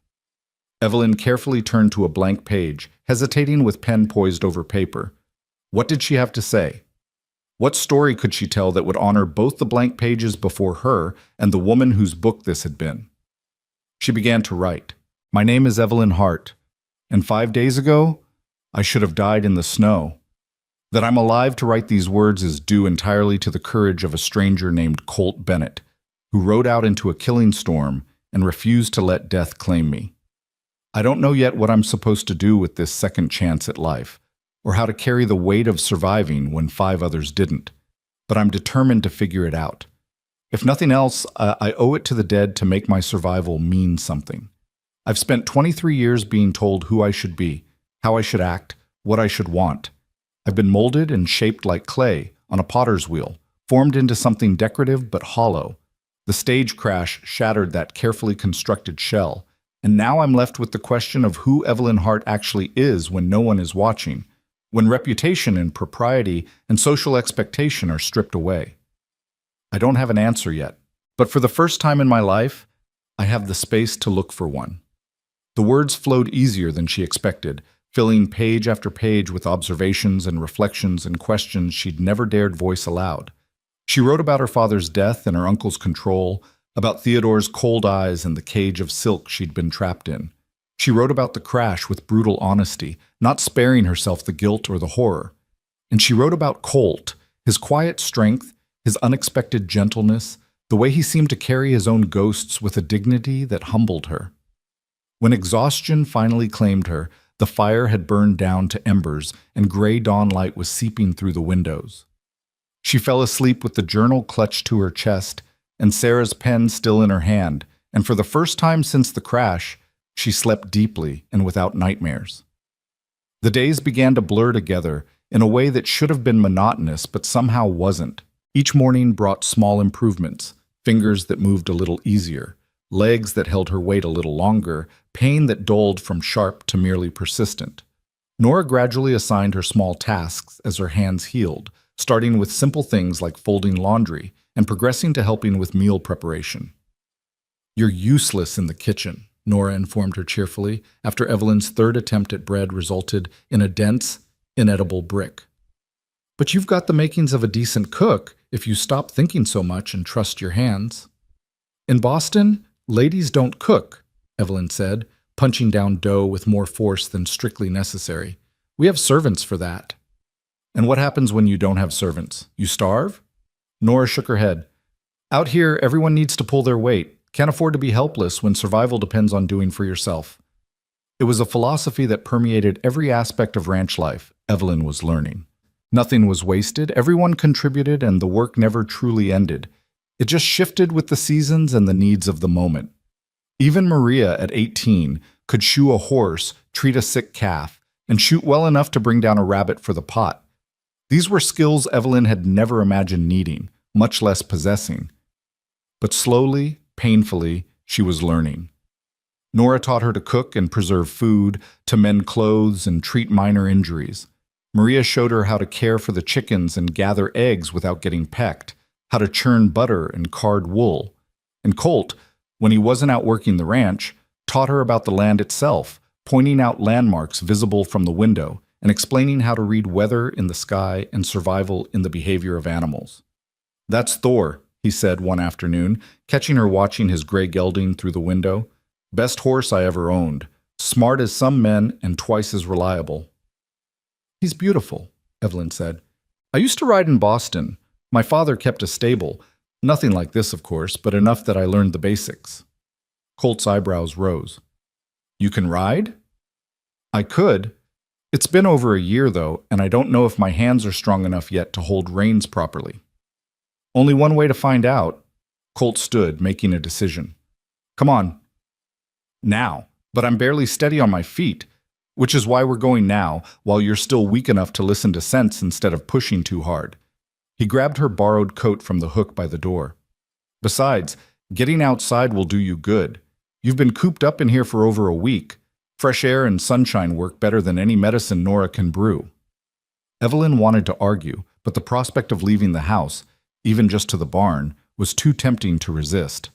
She let Colt help her into the coat and boots, then leaned on his arm as they navigated the cleared path to the barn. The cold air hit her like a slap, stealing her breath and making her eyes water. But beneath the bite of winter, she could smell pine and snow and something clean and wild that she'd never encountered in the city. The sky arched overhead in a blue so deep and pure it hurt to look at, and the mountains in the distance cut sharp profiles against the horizon. "It's beautiful," she breathed. "It's hard," Colt corrected. "Beautiful, yes, but hard. This land doesn't forgive mistakes, and it doesn't care about your background or your breeding. It'll kill you just as dead whether you're a Boston socialite or a cowboy who should know better." He looked at her seriously. "That's important to understand if you're going to survive out here. The land doesn't play favorites." They reached the barn, and Colt helped her inside where it was marginally warmer. Thor greeted them with a friendly whinny, and Evelyn felt her heart lift at the sight of the big gray horse. He was magnificent, well-muscled and intelligent-eyed, with a calm disposition that suggested he'd seen his share of trouble and learned to take it in stride. "Can I touch him?" she asked. "He'd be offended if you didn't." Colt guided her hand to Thor's neck, helping her stroke the warm hide. "Go ahead. Introduce yourself properly." Evelyn felt foolish talking to a horse, but she did it anyway. "Hello, Thor. Thank you for carrying me home through the storm. I know I wasn't light, even half frozen." Thor's ear swiveled toward her voice, and he lowered his head to snuffle at her coat, looking for treats. Colt laughed, a sound Evelyn had never heard from him before, and it transformed his entire face from stern to almost boyish. "He's shameless," Colt said, producing an apple from his pocket and letting Evelyn feed it to the horse. "Thinks everyone exists to spoil him rotten." "He's earned it," Evelyn said, watching Thor crunch the apple with evident satisfaction. "He saved my life. "We both did," Colt said quietly. "But yeah, he's earned it." They stood there in the barn's dusty warmth, surrounded by the smell of hay and horses and leather, and Evelyn felt something shift in her chest. This wasn't Boston. This wasn't the life she'd been raised for or the future she'd imagined. But standing here with her hand on Thor's neck and Colt's solid presence beside her, she felt more real, more present, more herself than she had in years. "I don't want to go back," she said suddenly, the words escaping before she could stop them. "To Cheyenne, to my uncle, to that life. I don't want to go back." Colt was quiet for a long moment. When he spoke, his voice was careful. "What do you want?" It was the same question he'd asked about her writing, but bigger now, more dangerous. What did she want? Not what was expected, not what was proper, but what her heart actually desired when all the social conditioning was stripped away.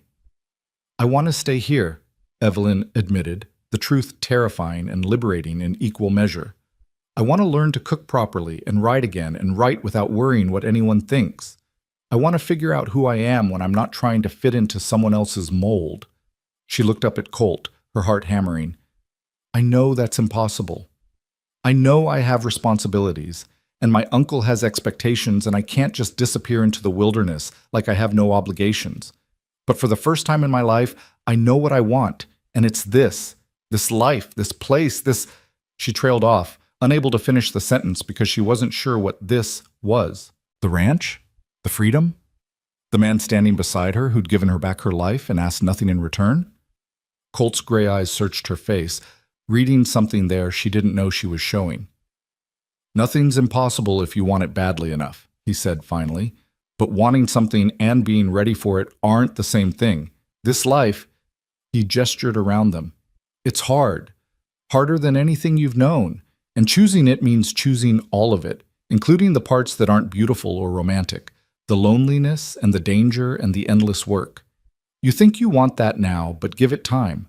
See what you really feel when the novelty wears off and reality sets in." "You think I'm being foolish," Evelyn said, hurt coloring her voice.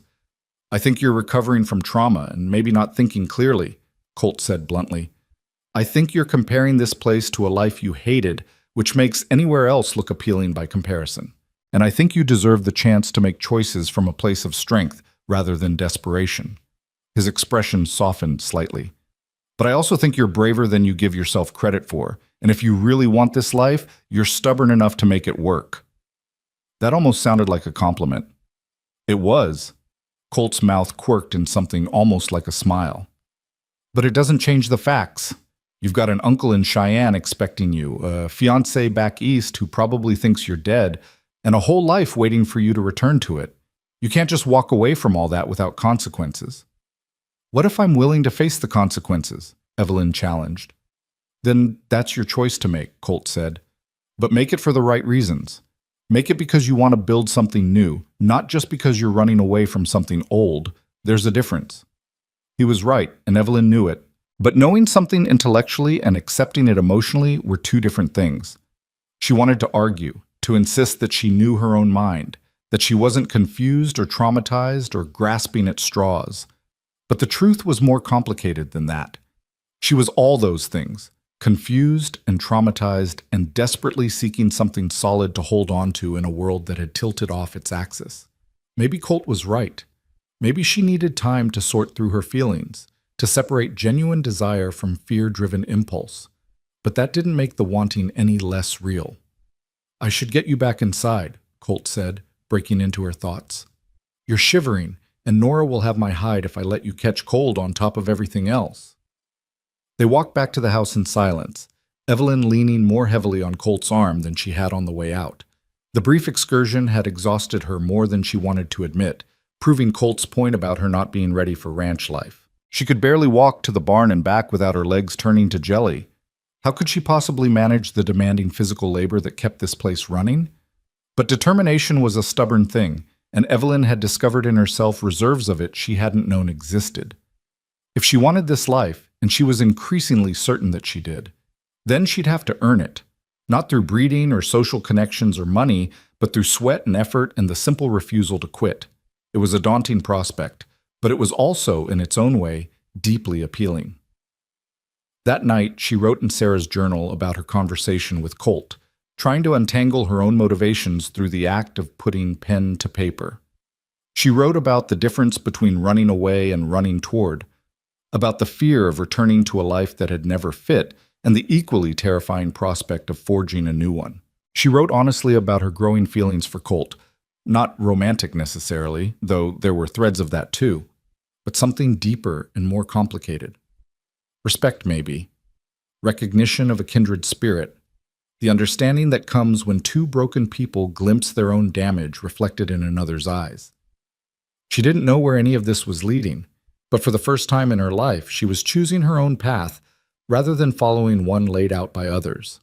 And that, she was discovering, made all the difference. 2 weeks after the crash, a rider appeared on the horizon just after dawn. Colt spotted him from the barn where he was forking hay for the horses, and something about the determined way the man rode, straight and purposeful, like he owned the very air, made Colt's jaw tighten. He set down the pitchfork and walked out to meet whoever was coming, his hand resting instinctively on the rifle he kept propped by the door. The rider drew closer, resolving into a well-dressed man in his 50s mounted on an expensive bay gelding that was decidedly unsuited for winter travel. He wore a wool coat that probably cost more than Colt made in 6 months, and his boots were polished to a shine that wouldn't last 10 minutes on a working ranch.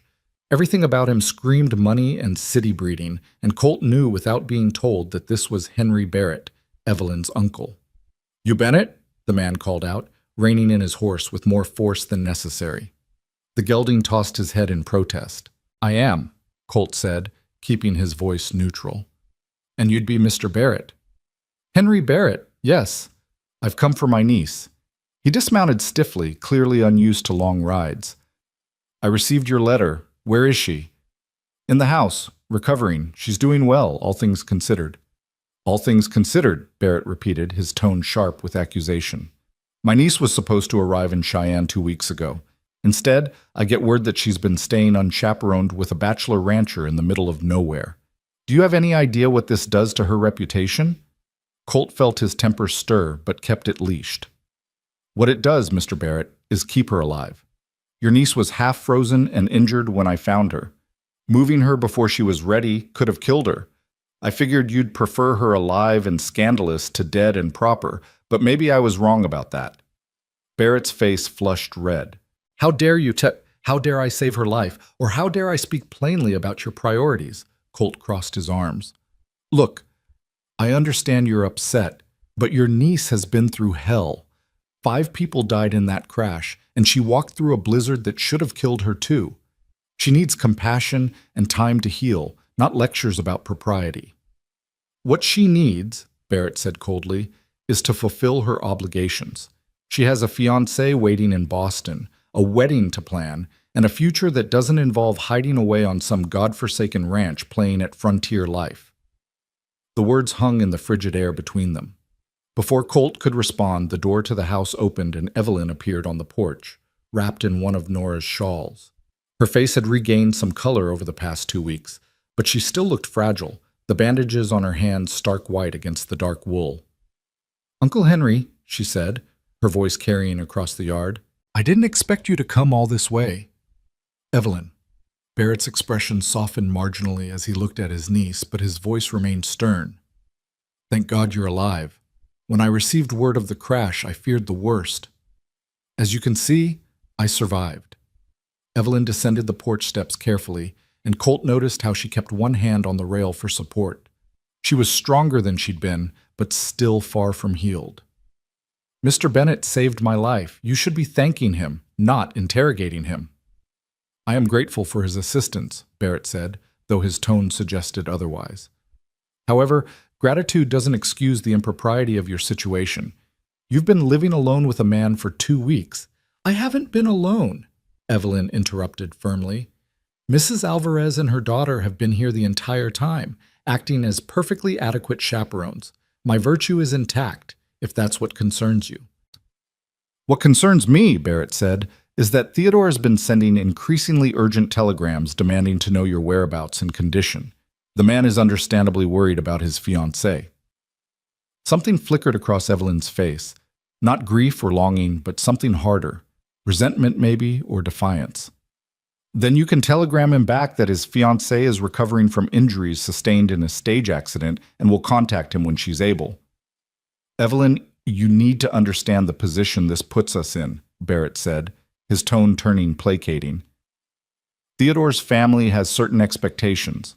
This delay, these circumstances, they complicate things considerably.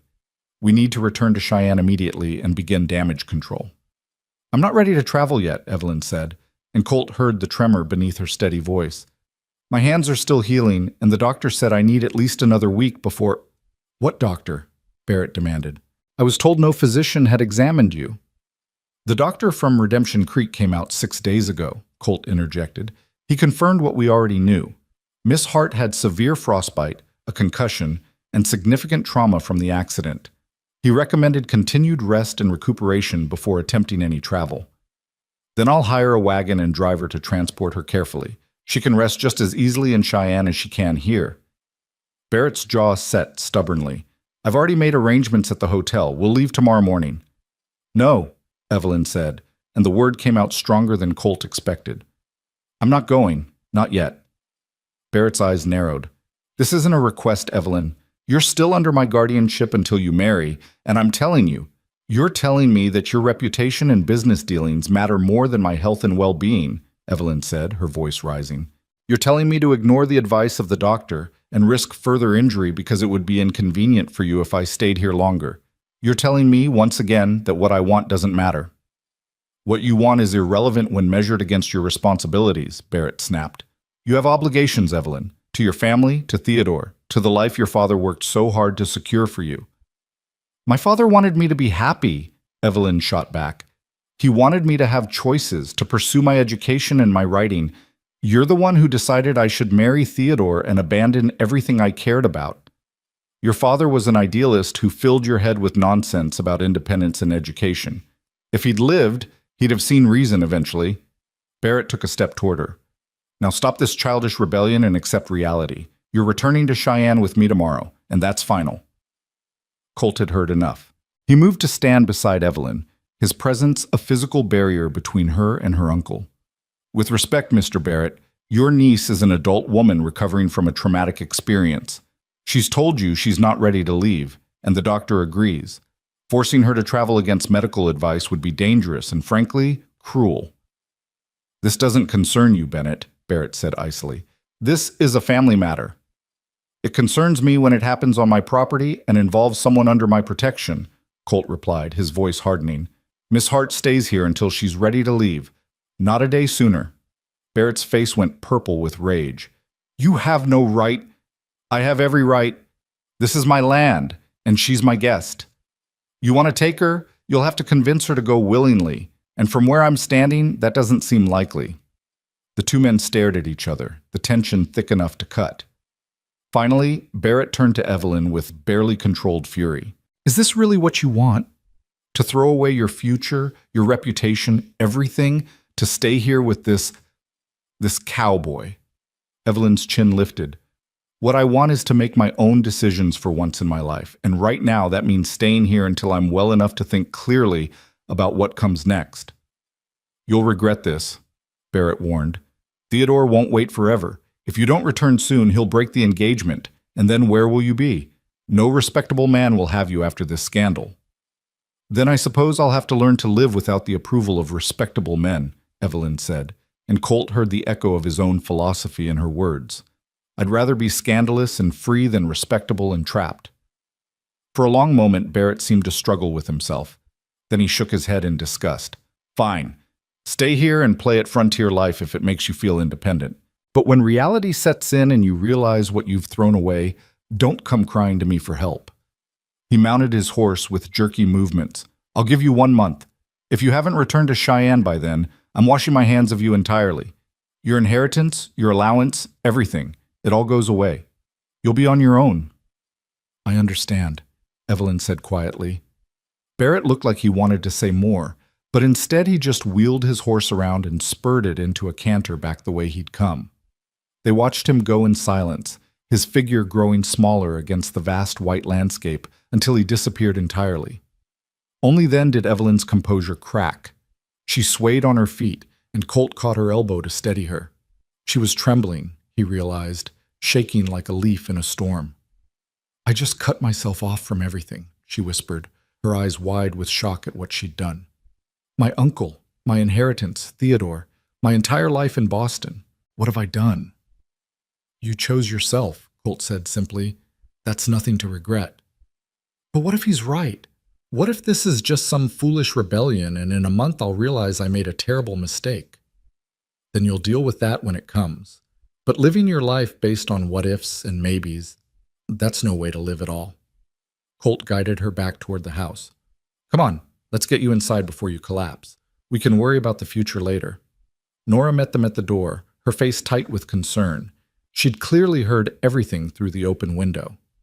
"That man," she muttered darkly, "threatening a girl who just survived death itself. No shame." "He's scared," Evelyn said, surprising them both. "He doesn't know how to handle me not following the script he wrote. And he's probably right about some of it. I am throwing away my old life without any real plan for what comes next." "Plans are overrated," Colt said. "Most of life happens in the spaces between our plans anyway." Maria appeared with hot tea and gentle hands, settling Evelyn back on the sofa by the fire. The girl had come out of her shell considerably over the past 2 weeks, and now she sat beside Evelyn and took her bandaged hands carefully. "You were very brave," Maria said in her soft voice, "standing up to him like that." "I don't feel brave," Evelyn admitted. "I feel terrified." "Bravery is being terrified and doing the thing anyway," Nora said firmly. "You did right, child. A man who threatens to abandon you for choosing yourself isn't worth keeping anyway." But despite their reassurances, Evelyn couldn't shake the feeling that she'd just stepped off a cliff into darkness, with no idea where or how she'd land. She'd given herself 1 month to figure out her future, and the clock was already ticking. The days that followed took on a different quality, charged with urgency that hadn't been there before. Evelyn threw herself into learning everything she could about ranch life with an almost desperate determination. She helped Nora in the kitchen despite her still clumsy hands, practiced her writing for hours each day, and began taking short walks around the property to rebuild her strength. "You're pushing too hard," Colt warned one evening, finding her in the barn attempting to curry Thor despite her bandaged fingers. "Healing takes time." "I don't have time," Evelyn said, not looking up from her work. "I have 1 month to prove to myself that I can make a life here. That means learning to do things for myself, not depending on everyone else's charity." "It's not charity when it's freely given," Colt said, taking the curry brush from her hands. "And you won't prove anything by injuring yourself further. Strength isn't about pushing through pain. It's about knowing when to rest so you can fight another day." "Is that what you did after Sarah died?" Evelyn challenged. "Rested and took your time healing?" The blow landed, and she saw it in the way Colt's expression shuddered. "No," he admitted after a long pause. "I worked myself half to death trying to outrun the grief. Nearly killed myself and the ranch both before Nora finally knocked some sense into me. You want to follow that example?" "I want to matter," Evelyn said, her voice breaking. "I want to pull my weight and contribute something instead of just being a burden people tolerate out of pity." "You're not a burden," Colt said firmly. He set down the brush and turned her to face him, his hands gentle on her shoulders. "You're a person who's recovering from trauma, and that takes time. Nobody here pities you, Evelyn. We care about you. There's a difference." She looked up into his gray eyes and saw something there that made her breath catch. Concern, yes, but also something deeper, something that looked almost like tenderness. "I don't know how to accept care without feeling like I owe something in return," she confessed. "In my world, everything is a transaction." "Then unlearn it," Colt said. "Out here, we take care of each other because that's how we survive. Today I help you, tomorrow you help someone else, next month they help me. It's not about debts and obligations. It's about community." "I don't know if I can be part of a community," Evelyn said. "I've spent my whole life being separate, set apart by class and breeding and expectations. I don't know how to just belong." "You already do," Colt said simply. "You think Nora teaches her recipes to just anyone? You think Maria would sit beside someone she didn't trust? You've already become part of this place, Evelyn. You just haven't realized it yet." The words settled into her chest, warm and solid. Could it really be that simple? Could belonging be something you stumbled into rather than something you had to earn? That night, she wrote in Sarah's journal about the confrontation with her uncle and her conversation with Colt. She wrote about fear and choice, about the difference between the life she'd been given and the life she might create. And she wrote about the growing awareness that her feelings for Colt had shifted from gratitude to something far more complicated. She wasn't naive enough to call it love, not yet, anyway. But there was something there, a connection forged in crisis and tempered through the quiet intimacy of daily life. She found herself watching for him throughout the day, noting the way he moved with unconscious grace, the rare smiles that transformed his stern face, the gentleness in his calloused hands when he thought no one was looking. More troubling was the realization that he watched her too. She'd catch him studying her across the dinner table or glancing her way when he thought she was absorbed in her writing.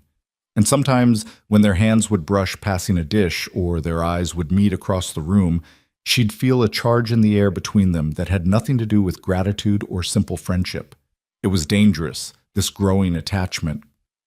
She was still technically engaged to Theodore, still under her uncle's guardianship, still a woman with a complicated past and an uncertain future. And Colt was still grieving his wife, still carrying wounds that might never fully heal.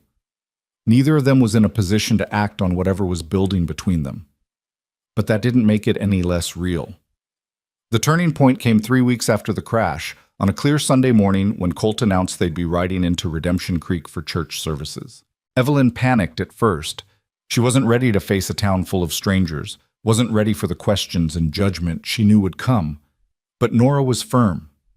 "You can't hide here forever," the older woman said, helping Evelyn into one of Maria's better dresses, altered to fit. "People need to see you're alive and well, and you need to see that this community isn't like the one you left behind." The ride into town was Evelyn's first time on horseback since the accident. Colt had saddled a gentle mare named Daisy, and he rode close beside her on Thor, ready to catch her if she faltered. But she didn't falter. Her hands were strong enough now to hold the reins, and her body remembered the rhythm of riding even if her muscles protested the effort. Redemption Creek was small, a single main street lined with wooden buildings that looked like they'd been thrown up quickly and might blow away in a strong wind. But what it lacked in polish, it made up for in character. The church was the largest building, whitewashed and standing proud with a simple bell tower. People were already gathering when they arrived, families in their Sunday best greeting each other with easy familiarity. Evelyn felt every eye turn to her as they dismounted. She heard the whispers, saw the curious stares. But instead of judgment, what she saw in most faces was sympathy and welcome. These were people who understood hardship, who knew what it meant to survive against the odds. The preacher, a weathered man named Josiah Cole, greeted them warmly at the door. "Miss Hart, I presume. We've been praying for you. The whole town grieved when we heard about the stage crash." "Thank you," Evelyn managed, overwhelmed by the genuine warmth in his voice. "Colt Bennett is a good man," Cole continued. "One of the best I know. You were blessed that he found you." "I know," Evelyn said, glancing at Colt. He looked uncomfortable with the praise, his jaw tight. "I owe him my life." "We all owe each other," Cole said. "That's the nature of community. Now come in, come in. Service is about to start." The church was simple inside, just rows of wooden benches and a plain pulpit. But it was warm and full of people who smiled at her as she passed. Colt led her to a pew near the front where Nora and Maria were already seated, and she found herself surrounded by kindness that asked for nothing in return. The service was unlike any she'd attended in Boston. There were no elaborate rituals, no formal liturgy, just simple hymns sung with more enthusiasm than skill, and a sermon about resilience and grace that brought tears to Evelyn's eyes.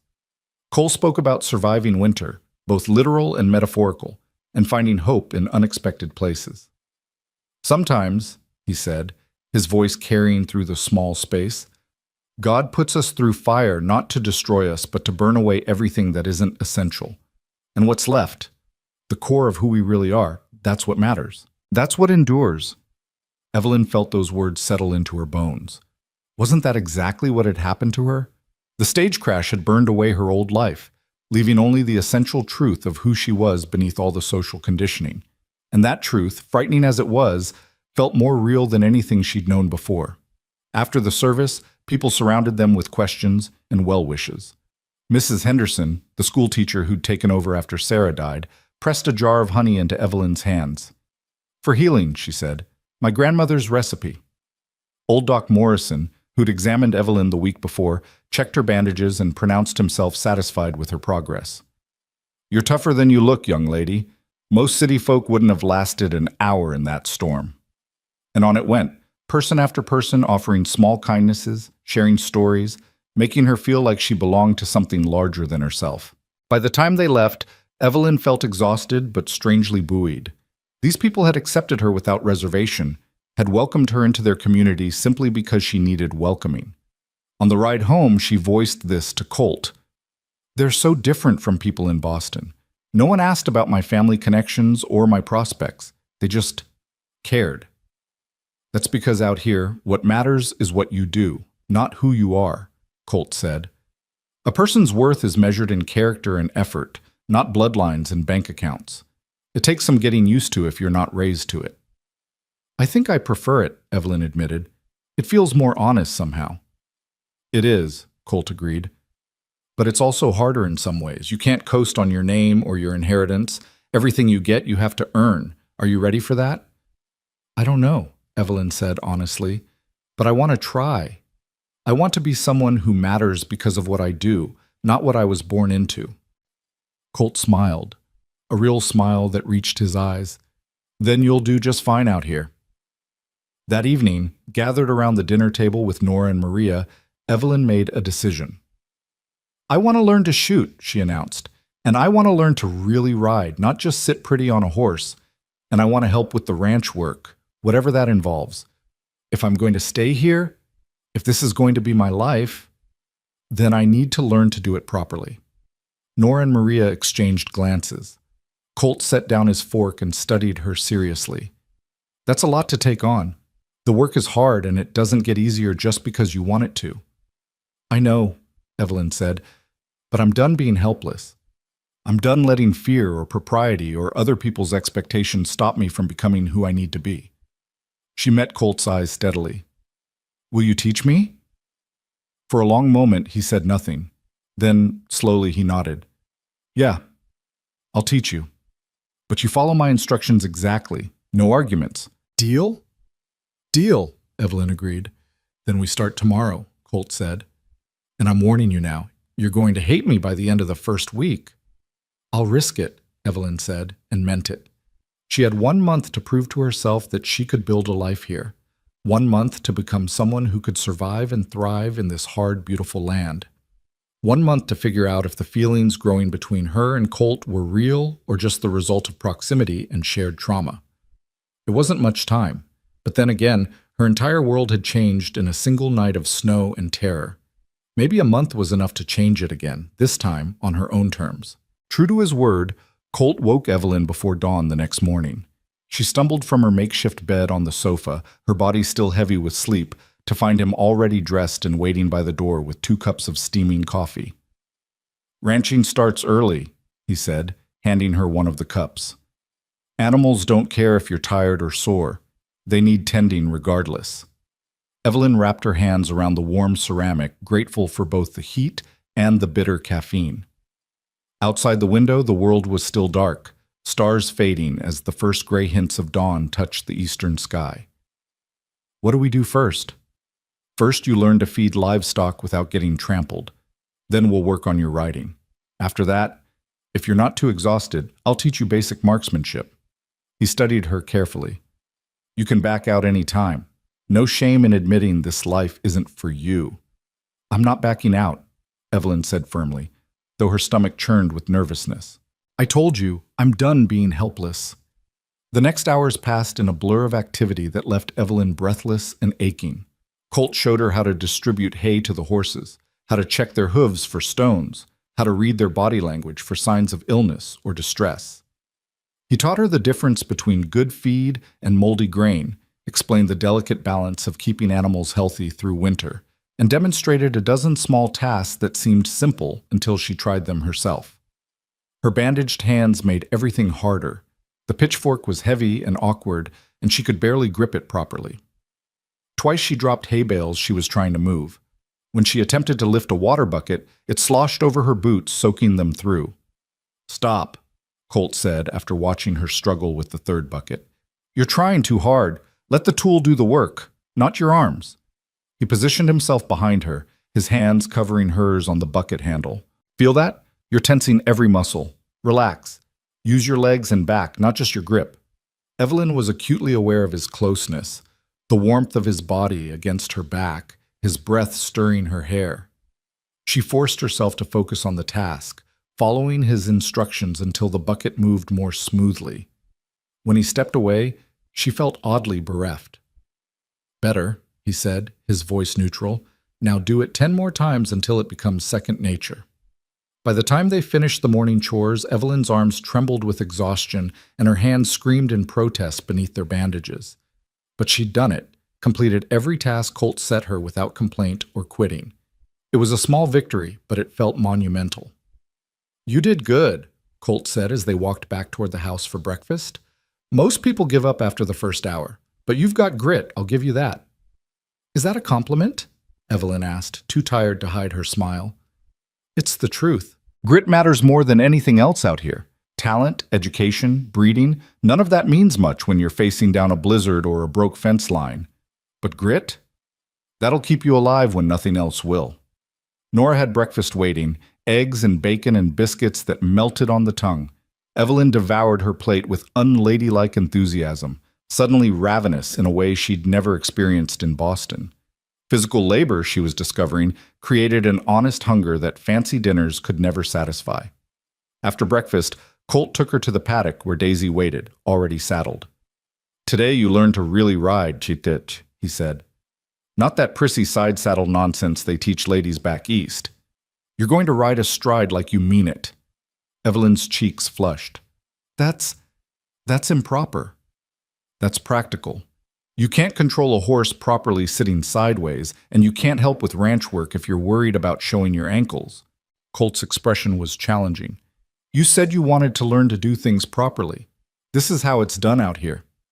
You got a problem with that?"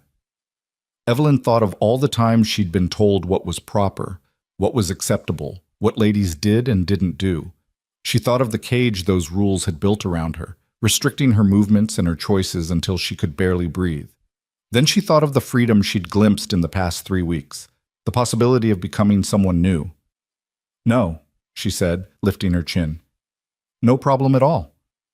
Learning to ride astride was harder than she expected. Her muscles, unused to the position, protested immediately. Maintaining her balance required constant adjustment, and her weak hands struggled to manage the reins effectively. But Colt was patient, never mocking her mistakes, always offering clear instruction and quiet encouragement. "Loosen your grip," he'd say. "The horse feels your tension. You need to trust her."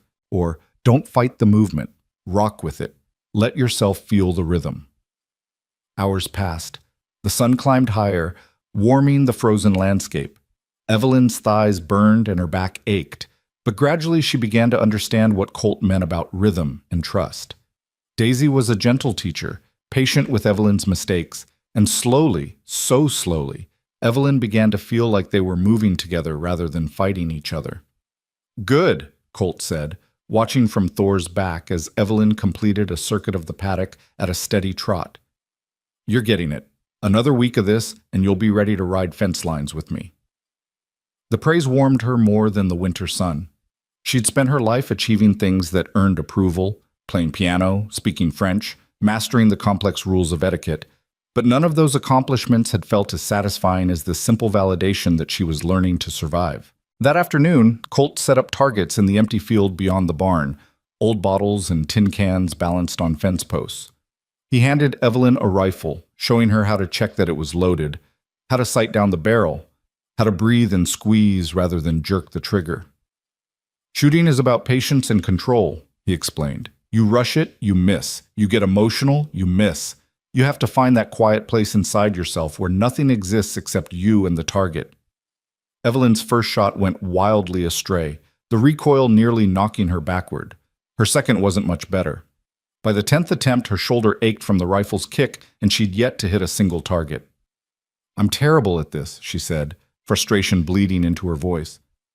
You're learning, Colt corrected. There's a difference. He moved behind her again, adjusting her stance, repositioning the rifle against her shoulder. You're anticipating the recoil, flinching before you even shoot. That's why you're missing. Trust the weapon. Trust yourself. That seems to be a theme with you, Evelyn observed. Trust this. Trust that. What if I don't know how to trust anymore? Colt was quiet for a moment. Then you practice until you remember. Trust is like any other skill. It gets stronger the more you use it. His hands steadied the rifle, guided her aim. Now, breathe in. Let it out slowly. Find that stillness. And when you're ready, not when I say when you're ready, squeeze the trigger. Evelyn closed her eyes briefly, searching for that quiet place he'd described. She thought of the storm, of the moment when she'd given up and let herself fall into the snow. She thought of Colt's voice cutting through her despair. You'll make it home with me. She thought of every moment since when she'd chosen to fight rather than surrender. She opened her eyes, sighted down the barrel, and squeezed. The bottle exploded in a shower of glass. There, Colt said, and she could hear the smile in his voice. That's how it's done. The days blurred into weeks, each one packed with lessons and labor that reshaped Evelyn's body and mind. Her hands healed, the bandages coming off to reveal pink new skin that was tender but functional. Her muscles strengthened, adapting to the constant physical demands. She learned to read weather in the clouds, to predict a horse's mood from the set of its ears, to shoot well enough that Colt trusted her with a rifle when they rode out to check the herd. She learned other things too, things that couldn't be taught but had to be lived. She learned the satisfaction of completing hard work, of earning her rest rather than simply expecting it. She learned the deep peace that came from physical exhaustion, the way her body would sink into sleep without the anxiety that had plagued her in Boston. She learned that competence built confidence in a way that compliments never could. And she learned slowly and with growing certainty that she was falling in love with Colt Bennett. It wasn't the romantic fantasy she'd read about in novels, no grand declarations or sweeping gestures. It was quieter than that, more real. It was in the way he'd wait for her to catch up when they rode together, never making her feel slow or inadequate. It was in the pride she saw in his eyes when she mastered a new skill, and the gentle way he'd correct her mistakes without criticism. It was in the evenings by the fire when they'd sit in comfortable silence, both reading or writing, content simply to share space. It was in the way he'd started smiling more, laughing at Maria's jokes and engaging with Nora's gentle teasing. The grief was still there. Evelyn could see it in quiet moments when he thought no one was watching, but it no longer consumed him entirely. He was healing too, she realized. They were healing each other without even trying. But acknowledging her feelings and acting on them were different things entirely. Evelyn was still technically engaged, still technically under her uncle's guardianship. And Colt had given no indication that he felt anything beyond friendship and maybe a sense of responsibility for the woman he'd saved. The few times their hands brushed or their eyes held a moment too long, he'd pull away first, maintaining the careful distance he'd established between them. It hurt, that distance. But Evelyn understood it. He was protecting himself, protecting them both from complications neither was ready to face. 3.5 weeks after her uncle's visit, a letter arrived from Cheyenne. Evelyn's hand shook as she opened it, recognizing her uncle's precise handwriting. Inside was a single sheet of paper with a brief cold message. Evelyn, Theodore has broken your engagement, citing your continued absence and scandalous living arrangements as proof of your unsuitability as a wife. Your allowance will cease at the end of the month as previously stated. If you wish to reconcile, you must return to Cheyenne immediately and submit to my authority regarding your future. If you do not, consider our familial ties severed. The choice is yours. Henry Barrett. Evelyn read the letter twice, then a third time, waiting for the devastation she thought should come. But instead, she felt only relief.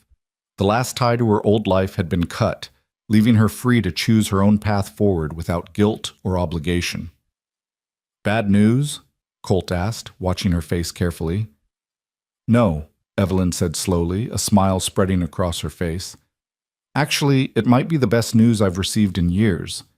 Theodore broke our engagement. My uncle has disowned me. I'm completely, utterly free.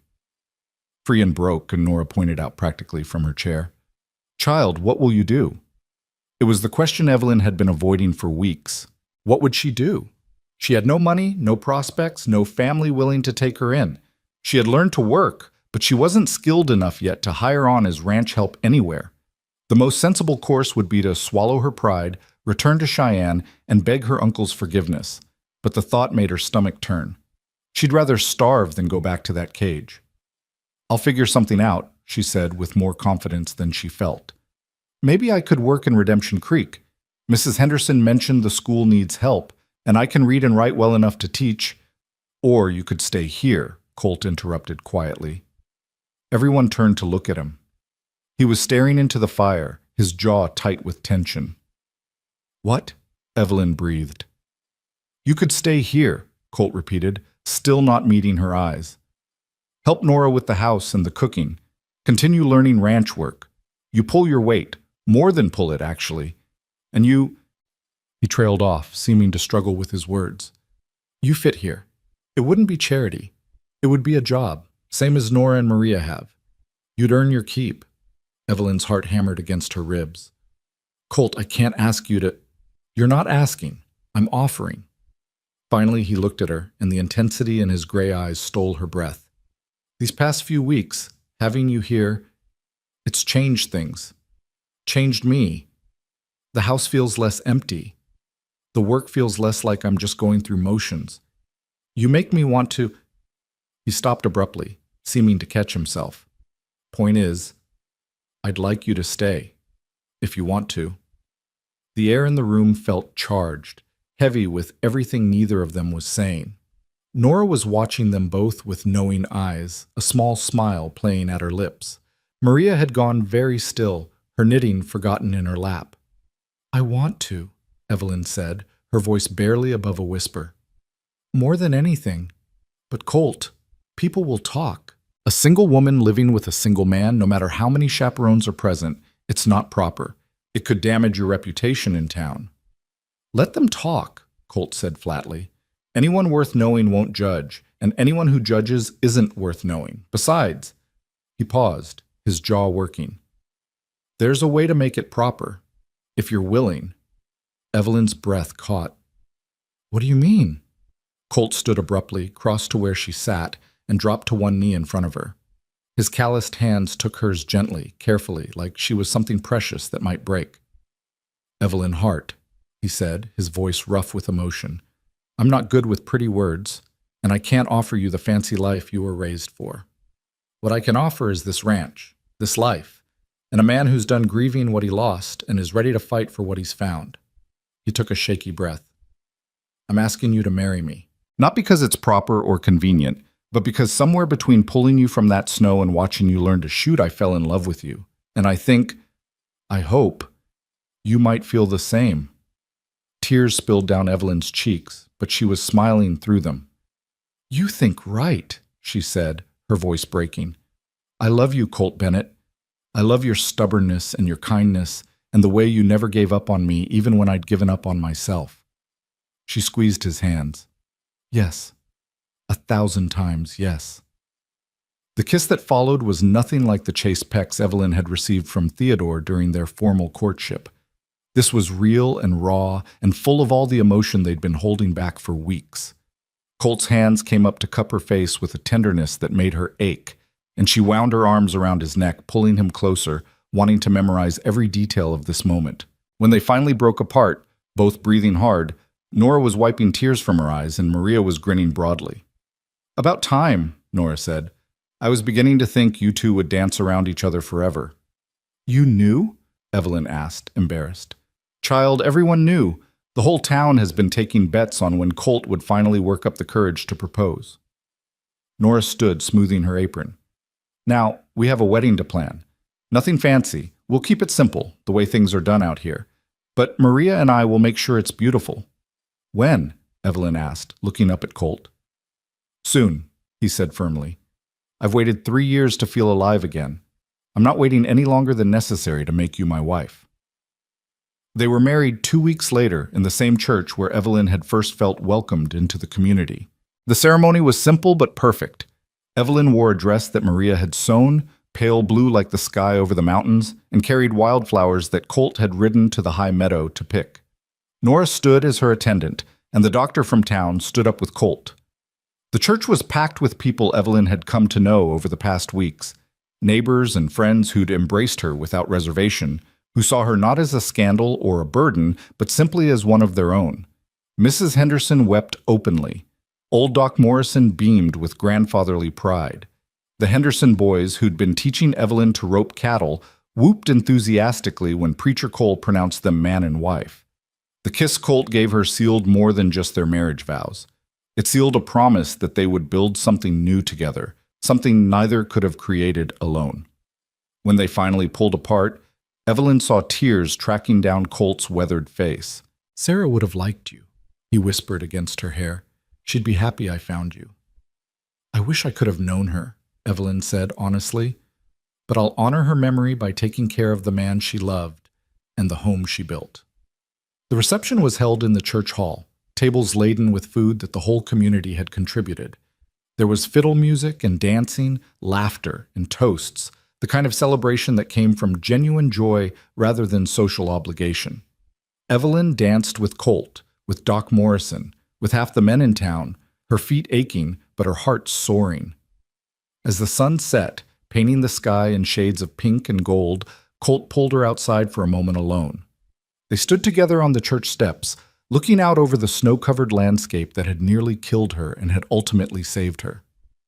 "Any regrets?" Colt asked quietly. Evelyn thought about everything she'd lost. Her inheritance, her family connections, the comfortable life she could have had if she'd just played by society's rules. Then she thought about everything she'd gained: freedom, purpose, a community that valued her for who she was, rather than what she represented, and most importantly, love that was real and hard-won and worth every sacrifice. "Not a single one," she said, leaning into his warmth. "You promised me I'd make it home with you. I just didn't realize you were offering me a home I'd actually want."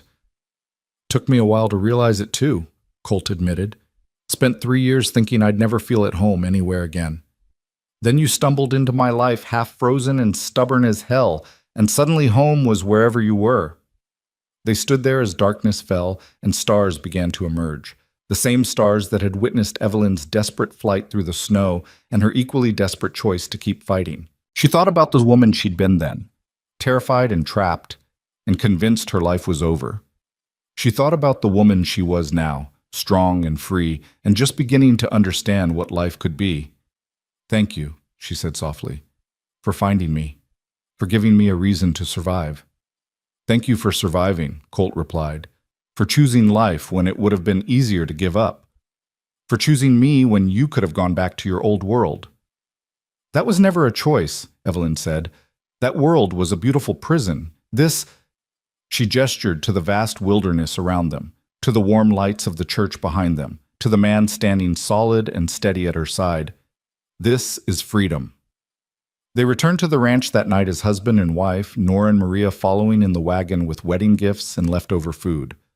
The house that had sheltered Evelyn through her recovery now welcomed her as its mistress, and she felt the rightness of it settle into her bones. That night, curled against Colt's chest in the bed that had been his alone for 3 long years, Evelyn thought about the strange path that had led her here. The stage crash that should have killed her, the storm that should have claimed her, the choices that should have been impossible but somehow weren't. "What are you thinking about?" Colt murmured, his fingers tracing lazy patterns on her shoulder. "About fate," Evelyn said. "About whether we make our own choices or if we're just following a path that was laid out for us." "Both, maybe," Colt said thoughtfully. "The storm brought you to me. That was fate, or luck, or God, depending on what you believe. But everything after, that was choice. You chose to fight.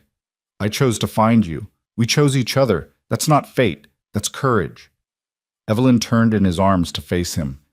"I used to think courage meant not being afraid, but I've been afraid every day since the crash. Terrified, actually. Of failing, of being a burden, of making the wrong choices.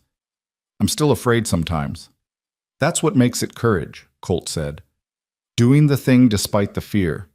You've shown more courage in the past month than most people manage in a lifetime." We both have, Evelyn corrected.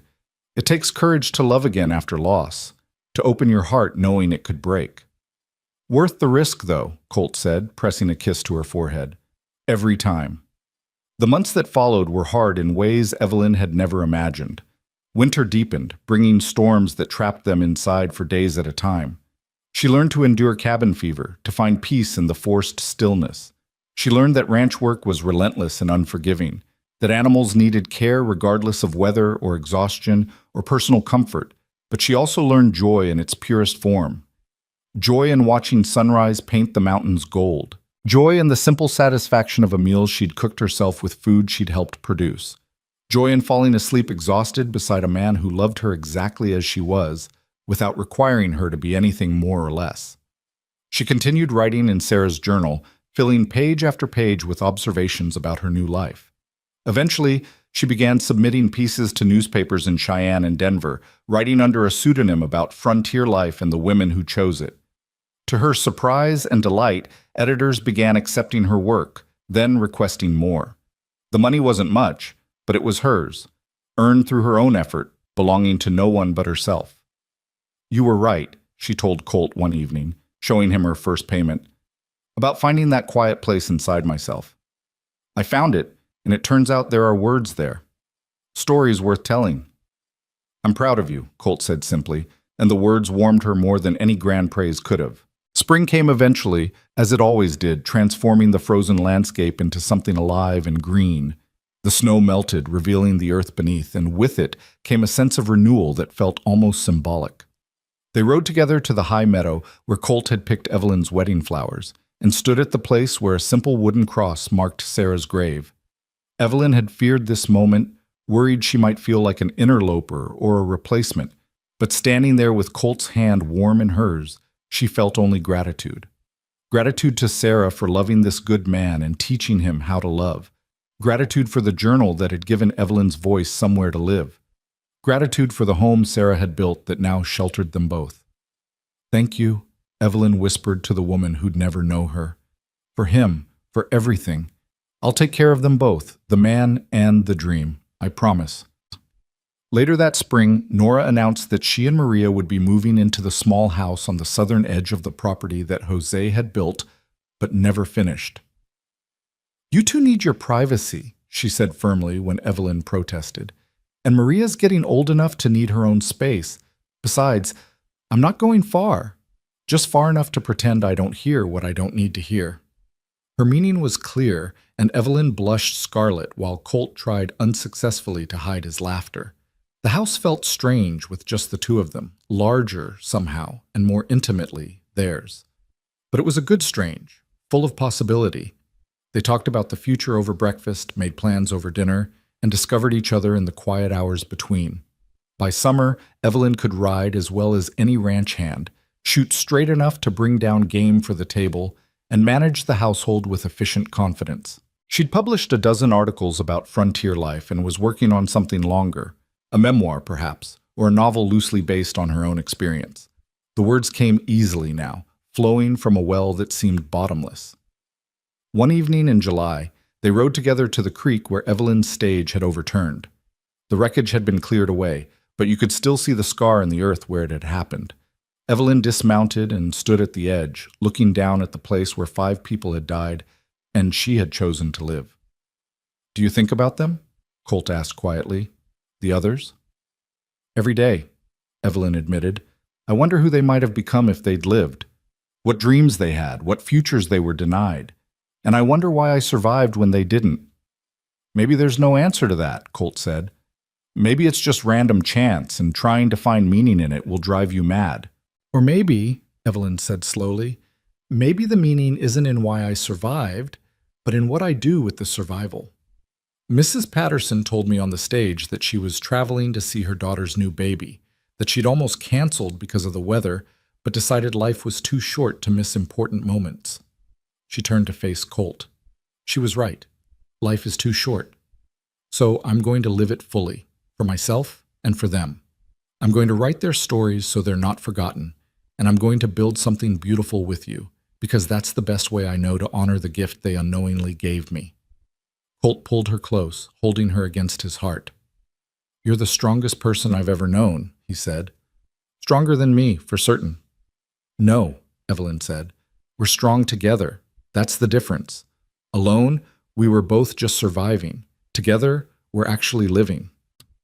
As they rode home through the golden evening light, Evelyn thought about the journey that had brought her here, the desperation that had driven her onto that ill-fated stage, the storm that had nearly claimed her life, the cowboy who'd refused to let her die, the choices, both small and large, that had led her to this moment. She thought about the woman she'd been, trapped and unhappy, slowly suffocating under the weight of expectations she couldn't meet and didn't want to. And she thought about the woman she'd become, scarred but whole, free in ways that went deeper than geography or social standing. The ranch house appeared on the horizon, its windows glowing warm in the gathering dusk. Home. Real home, in every sense of the word. Not the place where she'd been forced to be, but the place where she'd chosen to stay, where she was loved not for what she could provide or what family she came from, but simply for being herself. As they unsaddled the horses and put them up for the night, as they walked hand in hand to the house where supper waited and their future beckoned, Evelyn realized something profound. She'd spent her whole life searching for a place to belong, for a life that felt authentic, for love that didn't come with conditions. And she'd found it all in the last place she'd ever expected, in the arms of a grieving cowboy who'd promised her one thing and delivered so much more. "You'll make it home with me," he'd said in the storm, and she had. But the home he'd given her wasn't just a place on a map. It was freedom and purpose and partnership. It was mornings working side by side and evenings sharing dreams. It was becoming someone new while honoring who she'd been. It was building something that belonged to them both and them alone. That night, as they sat together by the fire, Colt with his book, Evelyn with her writing, she paused to watch him in the flickering light. This man who'd saved her life and then given her a reason to treasure it. This man who'd lost everything and found the courage to risk his heart again. This man who was hers now, just as she was his, bound together by choice and chance in equal measure. "What?" Colt asked, catching her staring. "Nothing," Evelyn said, smiling.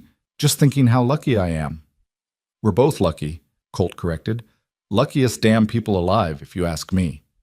And as the fire crackled and the wind sang its endless song across the plains, as the stars wheeled overhead in their ancient patterns, and the mountains stood their silent watch, Evelyn Hart Bennett, formerly of Boston, now and forever of this wild Wyoming territory, knew he was right. She'd fled through the snow expecting to die. Instead, she'd found a way to truly live. And that, she thought, as she set down her pen and moved to join her husband by the fire, was the best story of all. The kind worth surviving for. The kind worth living for. The kind that made every hard choice, every moment of fear, every sacrifice along the way feel not just worthwhile, but inevitable. This was her home, her life, her love, hard-won and freely chosen, as real as the mountains and as enduring as the land itself. And she wouldn't trade it for anything.